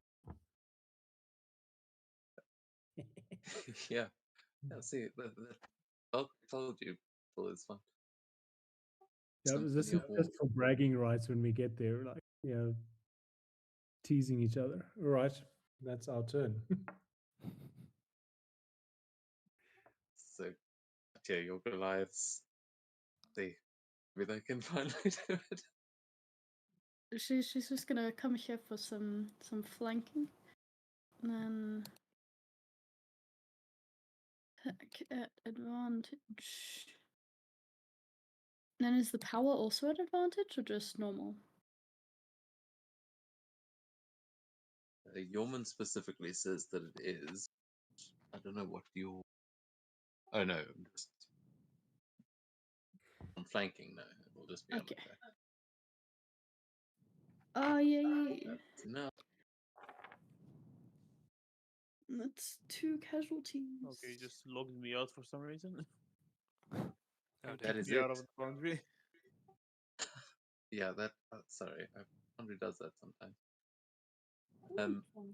That is it. But yeah, how do you want to do this? Can we say that they used the rocks they found? But like Absolutely. What do they do with them? they spent there was like 3 people actually fighting. You know, the Goliaths, they're like their rocks, you know, it's an efficient way to kill. And at the end, you just have this huge horde of Goliaths because full casualties. They essentially play human bowling. And he's like, oh, look at this one. I will knock him over, and then the rock just he bowls, and the rock just kind of like, you know, squishes someone, and that's the kind of game they're playing, human bowling. There's 10 guys left. Just one good strike. Exactly. It's the end of the battle. Just one Goliath going strike. Nico, let's go bowling. 'Cause the the Valkyries see they are broken as well. Actually, I mean they did rally. No, did Finny just kill them? No, they did rally. I just forgot to add it. Yeah, Because the can I infantry think is very gone, they are going to retreat and fly away. You have won the battle, and that was 7 rounds of battle, which Did not Kiga would have feel like taken us 7 about a rounds. year. Uh, I you're not do like wrong.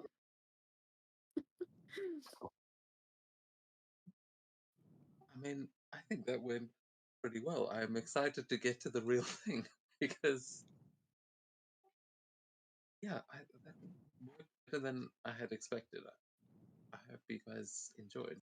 Oh yeah, for sure. it was great I'm, fun. I'm gonna. I did think the Valkyries are overpowered, and then I'm looking at the others. Yeah, they're fitting right in there. I think like the class features are like really useful. That's also what makes it feel like it's still you. Like that, there's still, even if you're not the one there on the battlefield, it's still like these are the people that you've trained with. These are they still reflect your characters somewhat. Mm.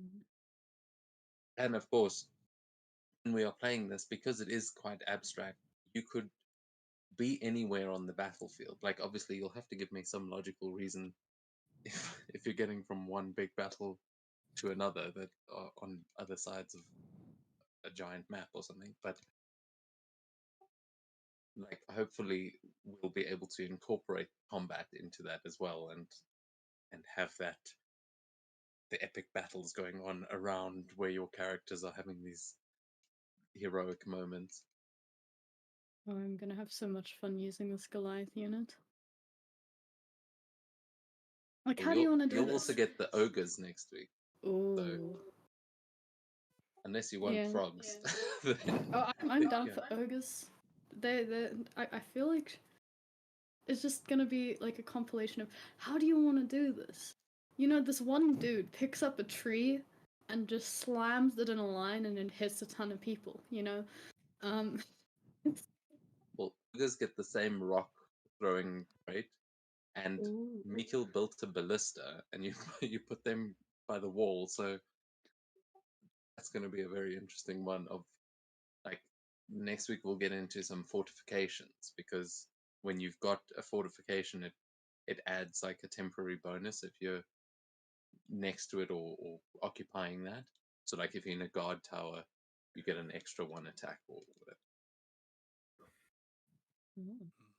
And I've set up maps for that based on the overall map of Bradovik. So next week I'll have all the armies ready. I'll try and make units for the rest of your families. But if you guys want to get involved on making those as well, please don't hesitate because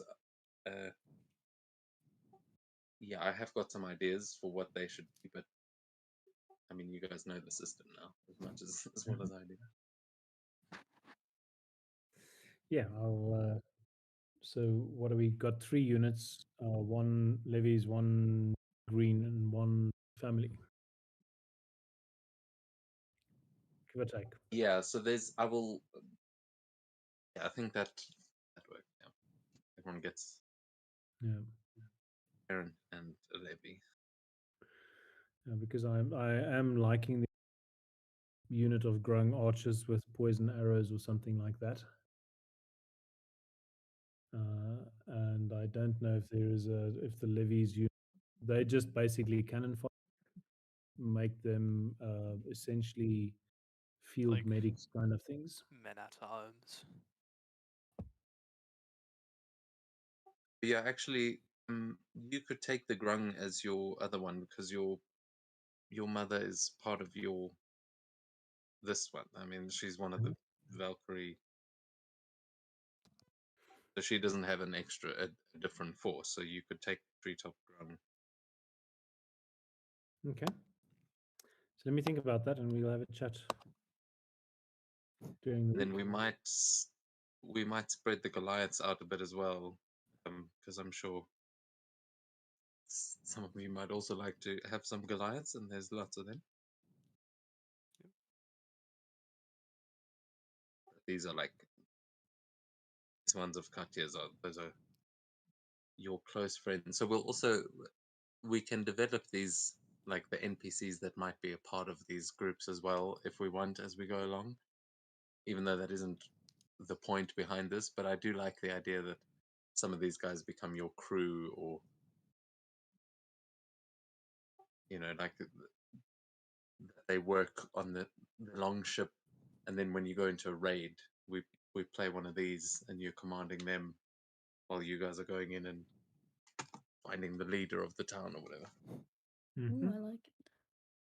But yeah, these ones are probably the ones that have spent more time with Katya if they've got like the barbarian feature things. Also, you will we won't do it now because this was just like a mock battle, but if you had completed this battle, you would gain experience. I think you'd then become veterans. Oh. So I feel like we may, because the way I've planned the raid is that there could be multiple battles just in the same day. It's like, so there would be multiple skirmishes in one overall battle, and it would be the overall battle that you level up from. It would be like a level up rather than just finish one small battle and. Although maybe not. I mean, this was a small battle and it was pretty devastating. I don't know. Give it some thought. Any suggestions if you have them as well? So yeah, let me read the rules because like a leveling, whichever process you're using to replenish your casualties, and time because as the unit gains fame, it's good skilled people and warriors, and they also training them. So just the bunch of the Broudevik pitchforks are going to struggle to attract skilled people, and they're not going to know how the hell to teach them which end of the sword to hold on. By the time they are Camilla's Blades veteran unit of multiple battles, people are going to be begging to join, and they're going to be able to test them. They're going to have skilled people to test and train them. So that for me feels how the casualty leveling up kind of goes hand in hand mentally.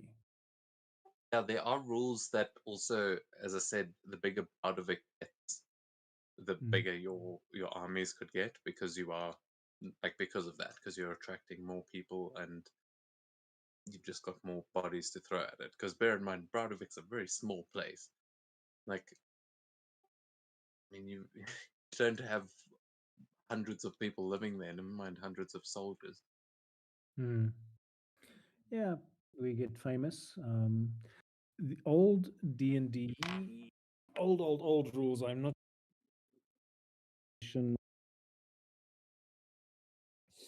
One of them had henchmen and followers. I think was the two categories. So followers are essentially NPCs you hire to carry shit around for you. But henchmen gets attracted to as you level up and as your fame go up, and much higher degree of loyalty. Now, I don't want to complicate the system, but that idea of saying as your fame goes, as Braudevik's fame goes up, you can attract more skilled people, and they might be more loyal than just the average mercenary that you pay a gold piece a month. That for me feels like an interesting. Yeah, the way we're going to do it will probably be using these same books that I was using tonight, because Yeah. that's what the rest of the book is about, like the Oh, strongholds and followers. That's literally so got the kingdoms that are sort of talk about the domains. So like Yep. the domain of Broudevik could have like multiple castles and you can build more fortifications. But like you guys could have, like there's a fort not far away from Broudevik that, as far as you know, is an old ruined fort. But you guys could go there, like recapture the fort, build it up, and then you could start amassing a new army there. And the more places you build, like you could be building castles all over the place. That's obviously a much more like English thing than a Viking thing. I don't think the Vikings were building many castles, but Yeah. that still could still build a new. It might just be a tower or something, and that kind of spreads your fame. And the fame, I do want to implement a fame system. I mean, we have already, but it's more like you guys are now locally famous. Like everyone in Broudevik knows who you guys are, but if you go raiding somewhere, they're not going to know you. They might after the raid. They might have some stories, but Or they might be dead. or maybe you didn't raid them and you just went and sang a song at a tavern. And they're like, there's many ways that you could gain followers and and retainers and things like that. Yeah, I do like the idea of if Svenja were to become a raider, doing the pirate thing, which is you swear fealty or you walk the plank. And one of the reasons the pirates did this, apparently, you may created this reputation of savage viciousness so that ships would surrender. So if you surrender, we'll spare you, but if you fall back, it's going to be not fun for you, because it makes it easier to capture ships, of course, if they don't fight. But also, if we're looking at city building, the intrigue around the Golden Mask and probably nudge Svenja towards creating a free, attracting scholars and seers and people who can use magic and stealth and stuff to find lore and hidden knowledge. So her city building would probably more be towards a center of knowledge and a major library, because that was also a vision. One of the questions: how does she see herself in 40 years? That may change for her personally, but she would still like that idea of finding the knowledge. I like that a lot. Building a library. I mean, you've already made allies with the Sears Tower and the Treetop Village that probably has the biggest library you've seen so far. So you're well on your way. Yeah, I mean, her That's also conversation what's fun about with making our own maps, is that we can actually just put a library, like we can build this place out as we go. So yeah, any ideas are totally welcome, and figure that out. of course, because we have the teleportation, that could just be where you have to go to get access to the library. Once we work out how to make our own world tree teleportation things that is not easily accessible to anybody. All right. Okay. So, but we'll see how that goes. I think she will become, in her own right, a combatant. She will probably want people able to. Even things like that could view, like you could use your library to create magic scrolls to give to the units, to like those one use items in a battle. Like you can, all of those things connect. These Kingdoms and Warfare and Strongholds and Followers books, they tie all of those systems together. They actually, you get like, they've got a different like a card, like a kind of like these warfare cards, but for a domain. So you actually, you can track a lot of those things as well. I don't know how much I want to implement it. We've got so much homebrew already, but I will look through it, because I don't think it's that complicated. We could probably just build it into the storyline. that's the thing. I Um, think these are also very opt-in. Like if you're not Yeah. into the warfare, you can focus on the combat. If you don't want to build city stuff, like you don't have to. You can still go and do D&D adventures while we're also doing all of these things. Every time Yeah, you I come mean, back to your home base, you know. yeah, I would love to hear from the other characters what, so we know Katya makes war because it's fun. So she's your essential psychopath. Kill people because it's enjoyable. I would think that Svenja, if she goes down the path of warfare and conquest, would be much more of a Game of Thrones kind of, almost an Arya Stark. So very carefully selected enemies for very specific long-term reasons rather than just power and wealth. That doesn't drive her that much. But some of the other characters might be just amassing wealth and status and becoming the Jarl, becoming rich. So that would be a question that we could ask again in a couple of answers. Why would your character pursue war? What is the strategic decisions that they make about who to go next? I think Yeoman would literally just say he likes to be good at it. I The wouldn't even Yeoman would pick the most dangerous foe to prove, there's no point Well- in beat up the strongest person for you to be the I'm good at it. Well, probably bluntly glory. He'd love to have like the reputation of flawless, perfectly maneuvered battles like under his belt as a commander. Yeah, we come back to I was the skinny kid that got high marks and played piano and sang in school. It wasn't a great place to be. Grew up, and I was never dangerous enough for the really tough bullies to beat up. It's all the second tier bullies who had to go and beat up somebody. They got to beat me up. The really tough guys beat up the strong guys. There's no Well, glory in beating me up, and that's kind of Yeoman is like. There's no glory in beating up. Go for the strong guys.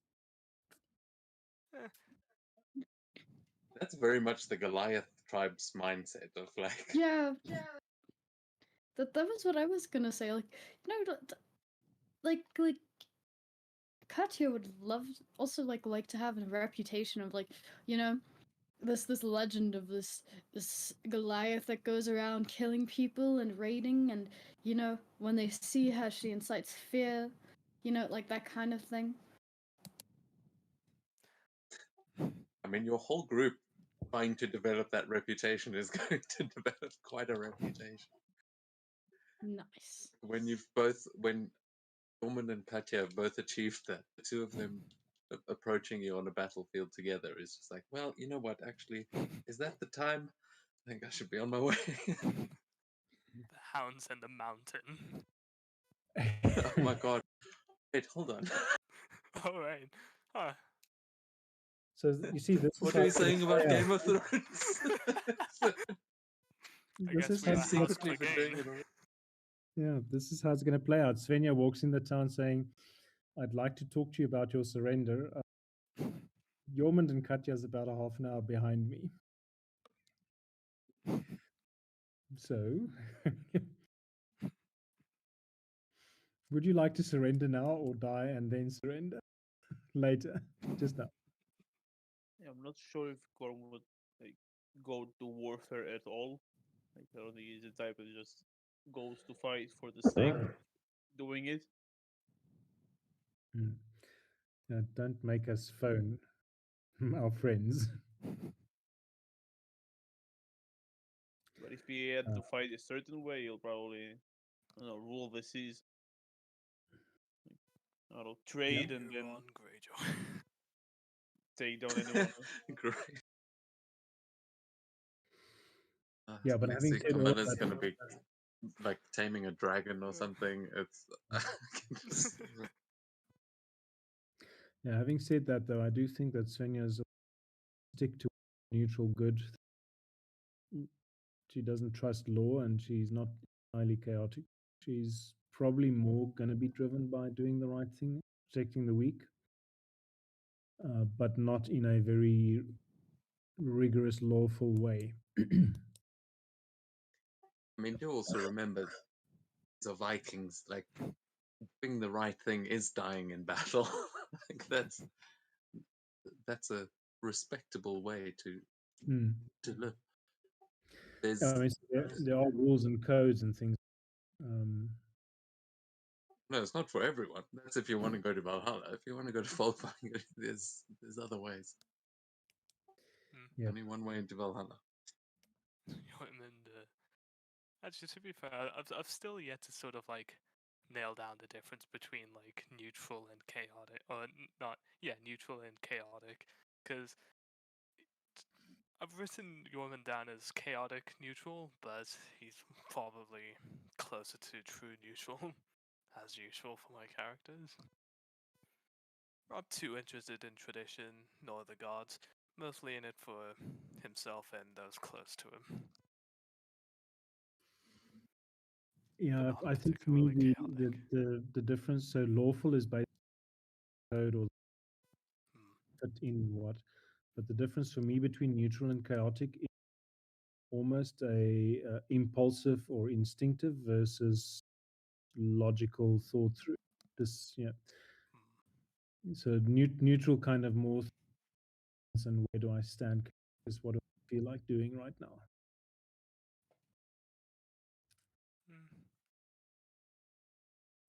Yeah, I think there's also, what does it actually say, that is it chaotic good that says you have your own personal code of honor, or is that chaotic neutral? No, I'll that's be lawful honest. neutral. Yeah, I We're always mixing up describe lawful and like chaotic. I typically don't actually like the idea of lawful being like literally in accordance with law, because like it could be your own moral code, or it could be like Yeah. the code of a brotherhood.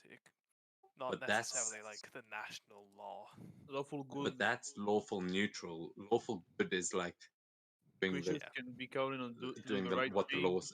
as expected by society. Yes. Yeah. Or in So lawful neutral is still you're like, this is my code and I believe in that, even if it's like Dexter, you know. It's, Well, I'd Individual say act, that's like lawful. Well, actually, yeah. lawful neutral individuals act in accordance with law, tradition, or personal code. So you there are was following some set of laws, just not maybe the normal laws, like the classic laws. yeah. Won't break Opposed to them, chaos but where you just act on a whim. You're just like, I don't give a shit. I'm just gonna It's improvise just everything. conscience, whatever feels like the good thing you do. there was I will see if I can find it. It was looked at. So yes, in the 60s, the lawful good evil defined by the American culture. There was a conversation or a website that sort of mapped it to fairly rational modern behaviors. So chaotic wasn't entirely batshit crazy. So one of the interesting ideas is the rogue cop, the favorite American trope, cop that goes against the rules and gets suspended because he's doing the right thing, is essentially chaotic good. So he's disregarding the thing. Whereas Yeah. a lawful evil person could be a corporate lawyer, could be lawful evil. I am using the law playing the for system personal for your gain and for yeah. power over others would be an example of lawful evil. But I'm doing it by the rules say. So Yeah, that's the devil versus demon thing in D&D. Is like the Yeah. devil will write a contract for your soul and will uphold that contract to the letter, whereas yes, a demon just wants to eat you. There's no, like, it's just devouring chaos. It's not don't give a it's just shit about what Much deal you're simpler. trying to make. mindlessly inflicting hurt. Yeah, the chaotic. I think the whole alignment chart. I think we can all probably agree is bullshit. On like, Yeah. there's a way more nuance to any character, and Yeah. You could probably yeah, ascribe it's like a fun jumping off actions, point. each action to like one of the 9 like alignments, but overall, not really. There's also a thing of like, if you do that, if you want to stick to the alignment, there's the idea of changing alignment. If you if you start committing evil acts, then you start becoming evil. But that's such a thing you have to kind of decide yourself as the player. Like if the DM goes, "No, that was evil," you're immediately in like, according to whose morals? Like, Yep. I'm a paladin. I believe that this is what my god wants. It's, Yep. maybe I'm just taking it to a different direction entirely, but I think you and me spoke about it that I technically in the Kiga campaign I serve Ekron, but it doesn't mean I serve evil. The god of death is death, Yeah, but it now doesn't mean that he's is a more evil. nuanced situation, especially. He's doing his job, but it doesn't make him. Someone has to do it. The thing is also that it does make him evil. By D&D standards, he is considered evil. Like, he comes from hell, he's evil. But like, I mean, you played Ekron, you know that his intentions were not that he didn't have evil intent going in. Mhm. That is the like, if you come from heaven, you're good. And if you come from hell, you're bad. See, that's just the Regardless of your algorithm. Sorry, that's just the algorithm profiling you based on your zip code. exactly, which is something I really like to play with in this, where you've just got like, no, this is how it is. But I mean, like, even with you now, Svenja, there's like all this shit with the Valkyrie, and it's like, hold on, yeah, is doing. Yeah, Isn't he the there's. god of justice? Like, I don't personally necessarily see justice. In fact, technically, justice is supposed to be neutral, uh, irrespective of mores and things. So justice and fairness, Terry Pratchett. Justice is not the same as fairness. Justice technically is lawful, neutral, and sometimes it turns out to be evil, and sometimes turns. Justice and doing the right thing is not the same. Justice. What are the rules of society or the legal system? Um, yeah, which from a yeah, divine point of view, if you're yeah, determining, if you're a god, if you're the god of justice, you are determining that this is a just action. So yeah, whoever gets to make that decision is suddenly determining what is good and evil. Like, yeah. Mhm. Yeah, that's because the people in power write the rules. I am the. Hmm. I don't know.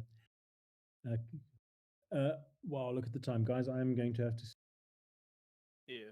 soonish, but I am enjoying this conversation where our characters might differently see the glory and power and fame, how to get it and how to use it. I always saw Gorm as like, if you watch Vikings, the part where Bjorn just explores, not just raids or anything, just explores. That's like yeah, the end goal. That I think if Gorm doesn't end up dying, or that's what he will do. yeah. That, I mean, I know I've posed it as like, when you guys go out raiding, but that is definitely an option as well. If you just want to go visit other places and trade and like make new allies in foreign nations, but do bear in mind that a lot of the world is uncivilized and full of monsters and dragons and like, We sail to Kunasa. hey, you can go for it. It's going to be a long journey. Meet But a scrawny grey man. Come on, Grey Man, we take you to Mordia. Scrawny grey man with Changing big the Kiga, ambitions. changing the Kiga campaign entirely. Yeah, Before you it's guys want gonna to back fuck to be the with time Kiga again? campaign. That's on Yeah, we you. go back to the Kiga campaign. Elias has a story to tell. Yeah, about a decade ago, I actually visited this place called Mordia, and Some Right, of the I can most see fucked up this shit. rabbit hole is going to be endless, ladies. Right. It's a fabulous game, and we'll see you next week. Yeah. Cool. Thanks Bye. for the game. I just realized the stream's probably still going. Yeah, Camilla said to just ping him to. Yeah. And actually, I've already sent it in the Odyssey group. But what time you guys find with beginning? Because I probably want to start a bit earlier, not 8:30 SA time. Probably like 7:30. Yeah, it should work. Sorry, I missed that. You said 7:30 on Yeah. Monday. Yeah, that's where I'm aiming at. It'll end up a Works bit for me. earlier for me, so it won't be like. Will probably end up a bit before midnight or around midnight for me. Works for me. Yeah, I think you still have to choose between Rod of Lordly Might and Luck Blade. Oh, Luck Blade is what I'm going with. Sorry, I Which thought I'd sent blade? that. You can get any type of weapon, any type of melee weapon. Short sword. I would short go sword? for a because Xiphos, the Greek. Oh no, there's Xiphos more like a dagger. What's the?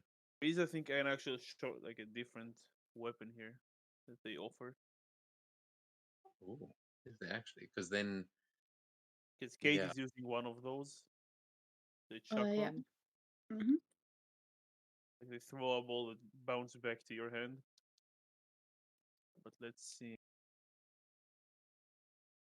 I just the typical sort of Greek infantry short sword. Like I think it's actually a little bit longer than a short sword, or maybe, It's a double-edged short sword yeah. and forward curving short sword. No, not a curved one. It would be straight. I have to actually find the stats for them. I mean, I would just use a short sword. Yeah, but maybe How it does different can something it be? better. D7. I mean, if it's a D8, if it gives me No, longsword stats, I'll I take think it. it might be D6, but like an extra something. Oh, right. Yeah, that's also actually a thing I made when we started the Odyssey game. I made hoplite spears because the Greeks had really long spears, and Oh. it seems insane to me that spears don't have reach. So I made it's just a spear with reach. But I don't know if you want to incorporate those into your game. They are just on the server, as well as a bunch of Greek mythology items. When you make an attack with this weapon, you ignore AC that enemy gains from wielding a shield, but it might be the mithril version. They don't specify. Siphos is a dagger technically. Wait, it's a dagger? Yeah. Yeah, so that's the smaller one. So what's the short sword for?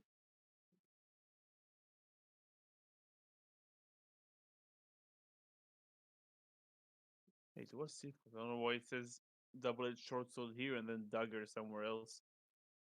Like they're calling it, describing it as short sword, but as a weapon, it's a dagger. Yeah, I mean, I think it's like somewhere in between the two. It's less damage, but you ignore the AC from a shield, so it's easier to hit.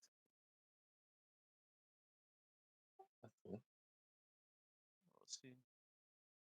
It's kind of surprising to think that we made it through the last Odyssey campaign without anyone actually, like, dying properly. Well, Yakus technically did, but John is a sucker, so Yakus did not actually end up being properly dead.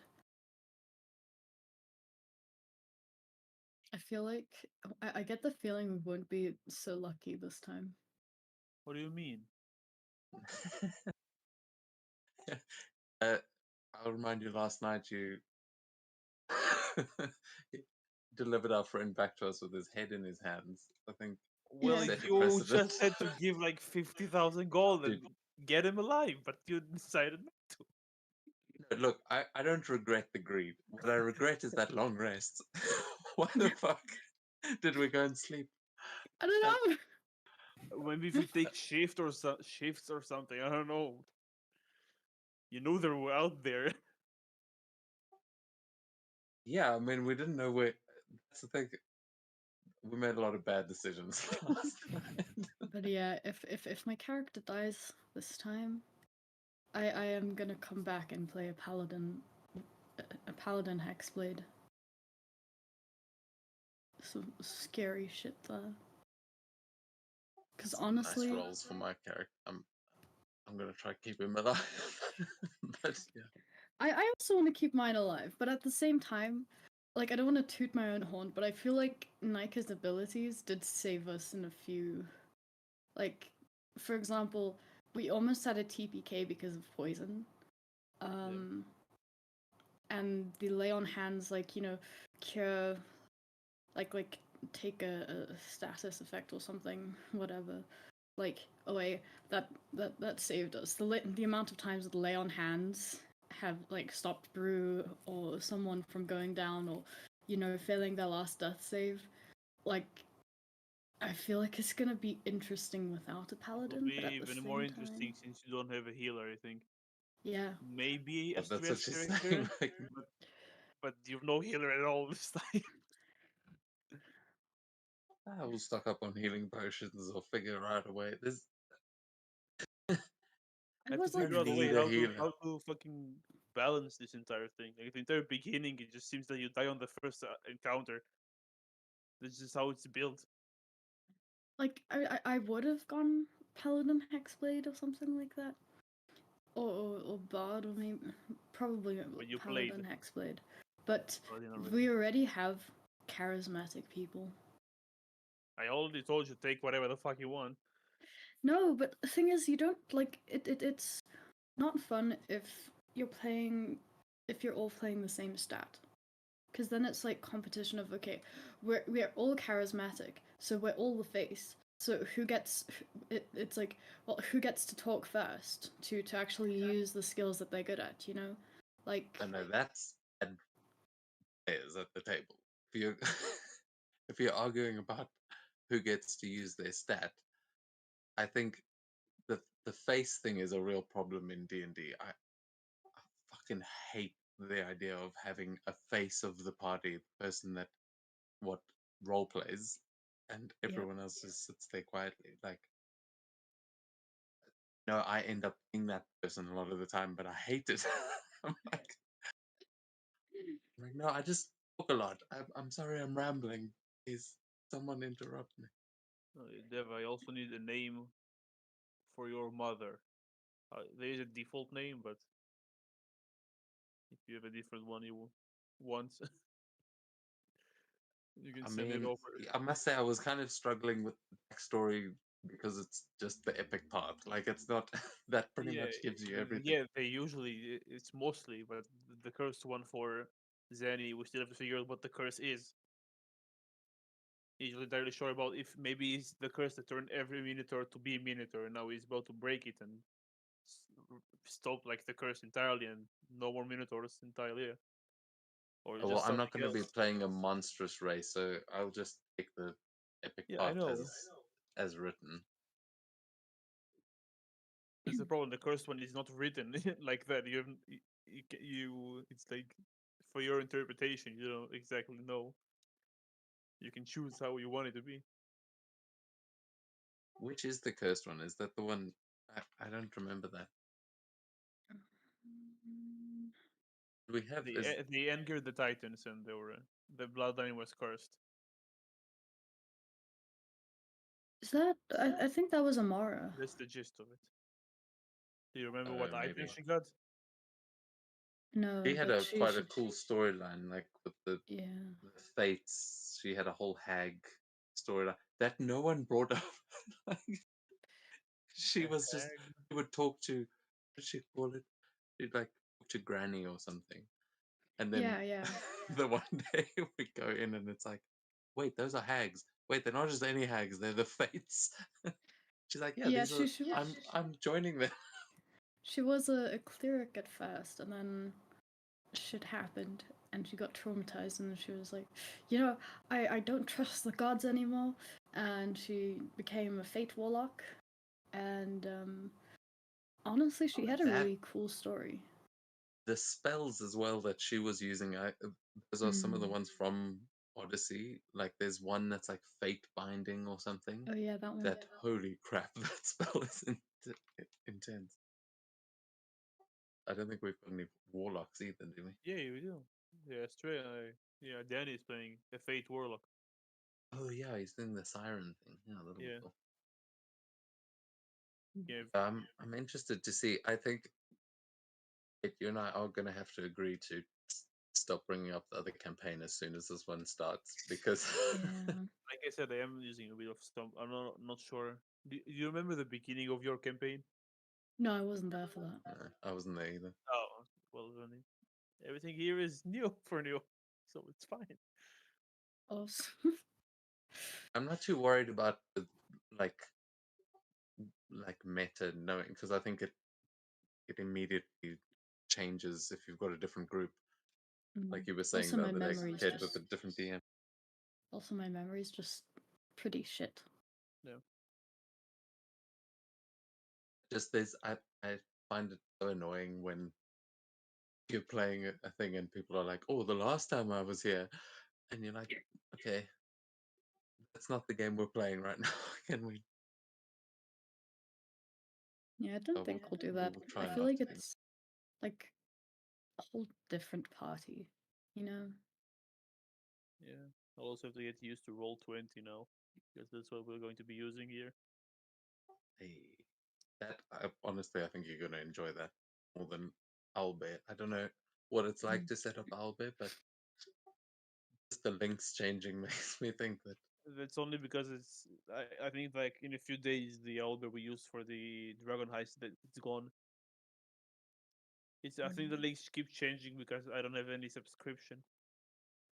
Okay. If I had, it would be a permanent link. I mean, when you go in, does it retain all the stuff that you Yeah. prepared before? Yeah. All of the maps, all the tokens are still there.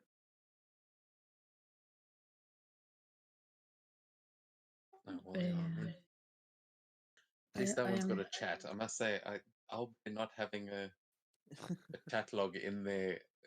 It looks nice and simplistic, but I do like having the little emote in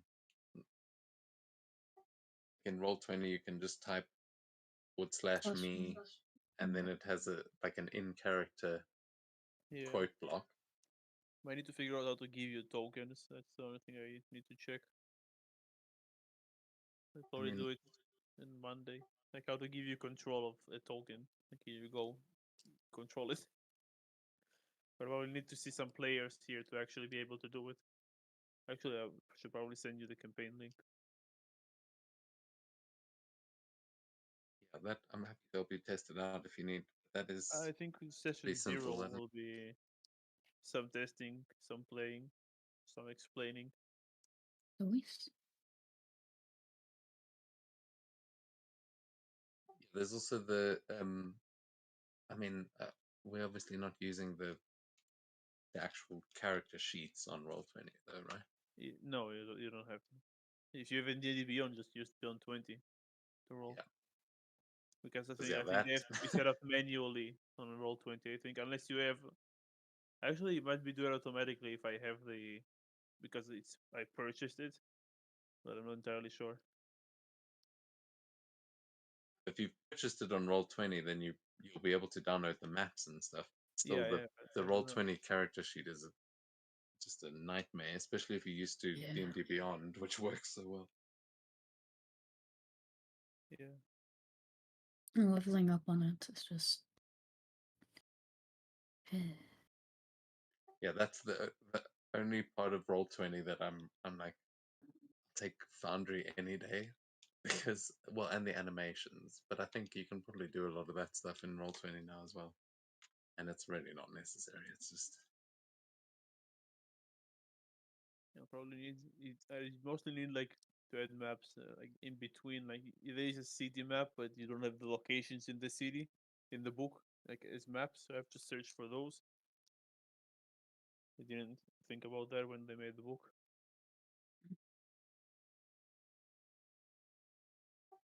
I might have some Greek building maps, some interiors and stuff. I don't know.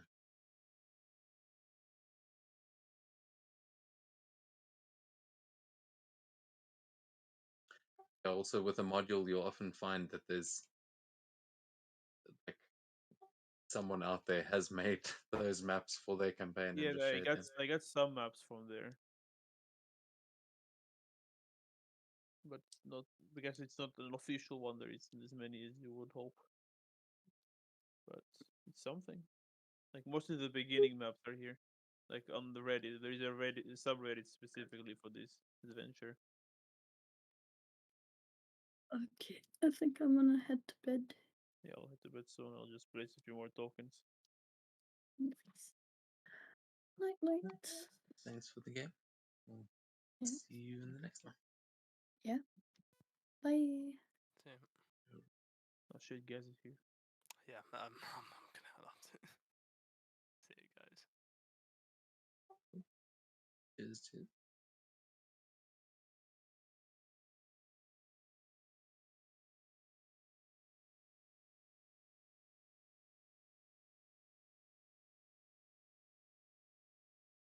Oh, so were you saying we do get a free peek?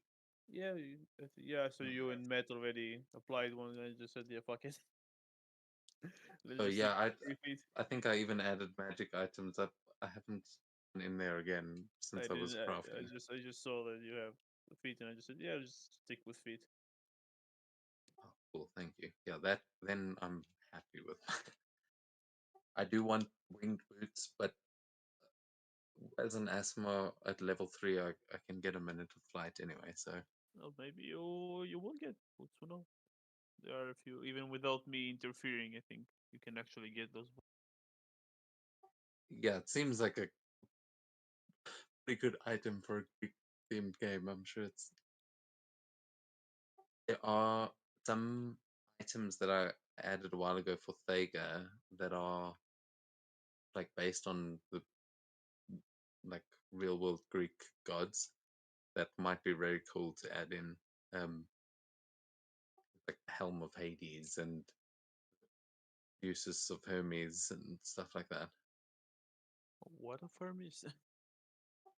Usus, you know, the like the staff with the like the medical symbol with the Oh, it's snakes. there is only already one here. You just named it a bit differently. Look up the item there that I've got on D&D Beyond. It's it's nice. Especially if things go real bad and we need a healer, give us one of those. I think it gives you some cure wounds or something. But there's a couple of them. There's also like the Axe of the Cretan Bull. There's There is the they have those weapons here, but different, like different names. They have those things, like things like Are that. you talking about the Theros stuff, like the Axe of Mogis? No, I'm talking about the adventure itself. There's Axe of Zender, which is you will get. Yeah, Oh, cool. they did things that's like, similar to the Greek mythology. Yeah, last time I managed to get all the items. I think for the haunted one, I think it was, and I got the Helm of Brilliance. Holy shit, that item is so good.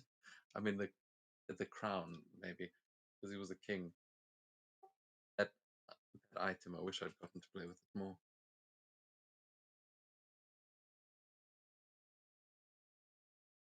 Is that it's like full of gems. It had like 8 diamonds in it, and each of those you can cast prismatic spray from or something.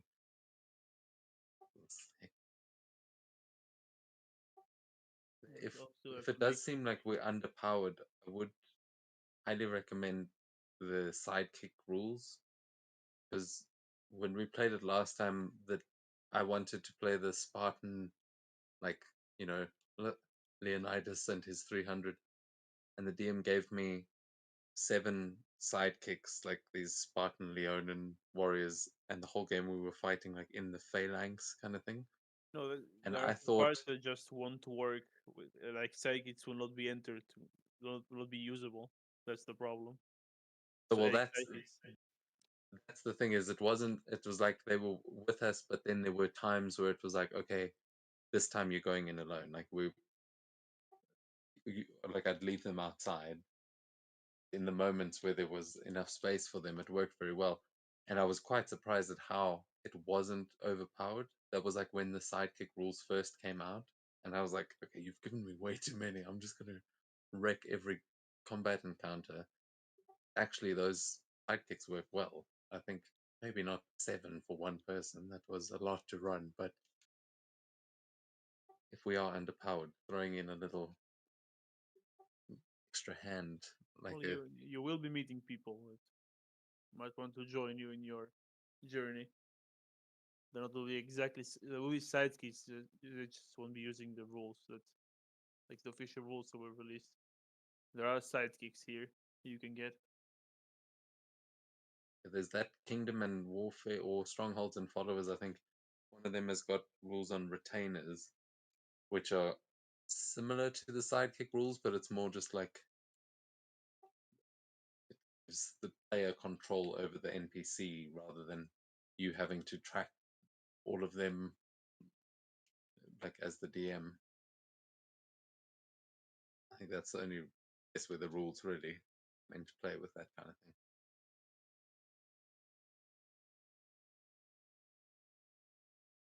Because you definitely don't want to be running your player's sidekick. I forget about Z all the time. If I had to control Spike as well, you would never go anywhere. Yeah. Just forget about it. But I'm looking forward to it. Who else is in that campaign actually? Who is the? Have you got the full group? Yeah, I might have a friend join if he decides to. It will be his first campaign, but maybe there will be 6 if he joins. But if not, we'll stick with 5. That's cool. And who are the 5? You, You. Danny, Zenny, Kate, and Matt. Oh, okay. So it's basically the Kiga crew. Yeah. Essentially.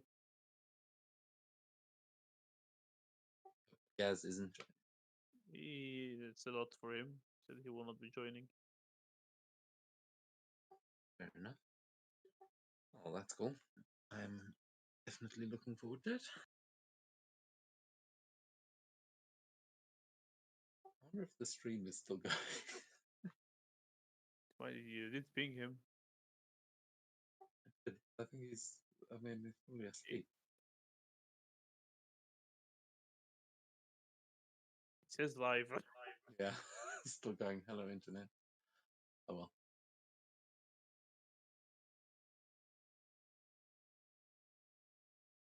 I guess I went to bed. Yeah, same here. See you Hopefully Saturday. he wakes up at some point. Good night. Shout if you want to play some more of those games before the expiration. Yeah. So Matt also has his computer, but I also talk to him. He said he will download the games. I told him which games. He should have already downloaded them. Oh well. Let me know. I'll see you on the next one. Good night. Cheers, cheers.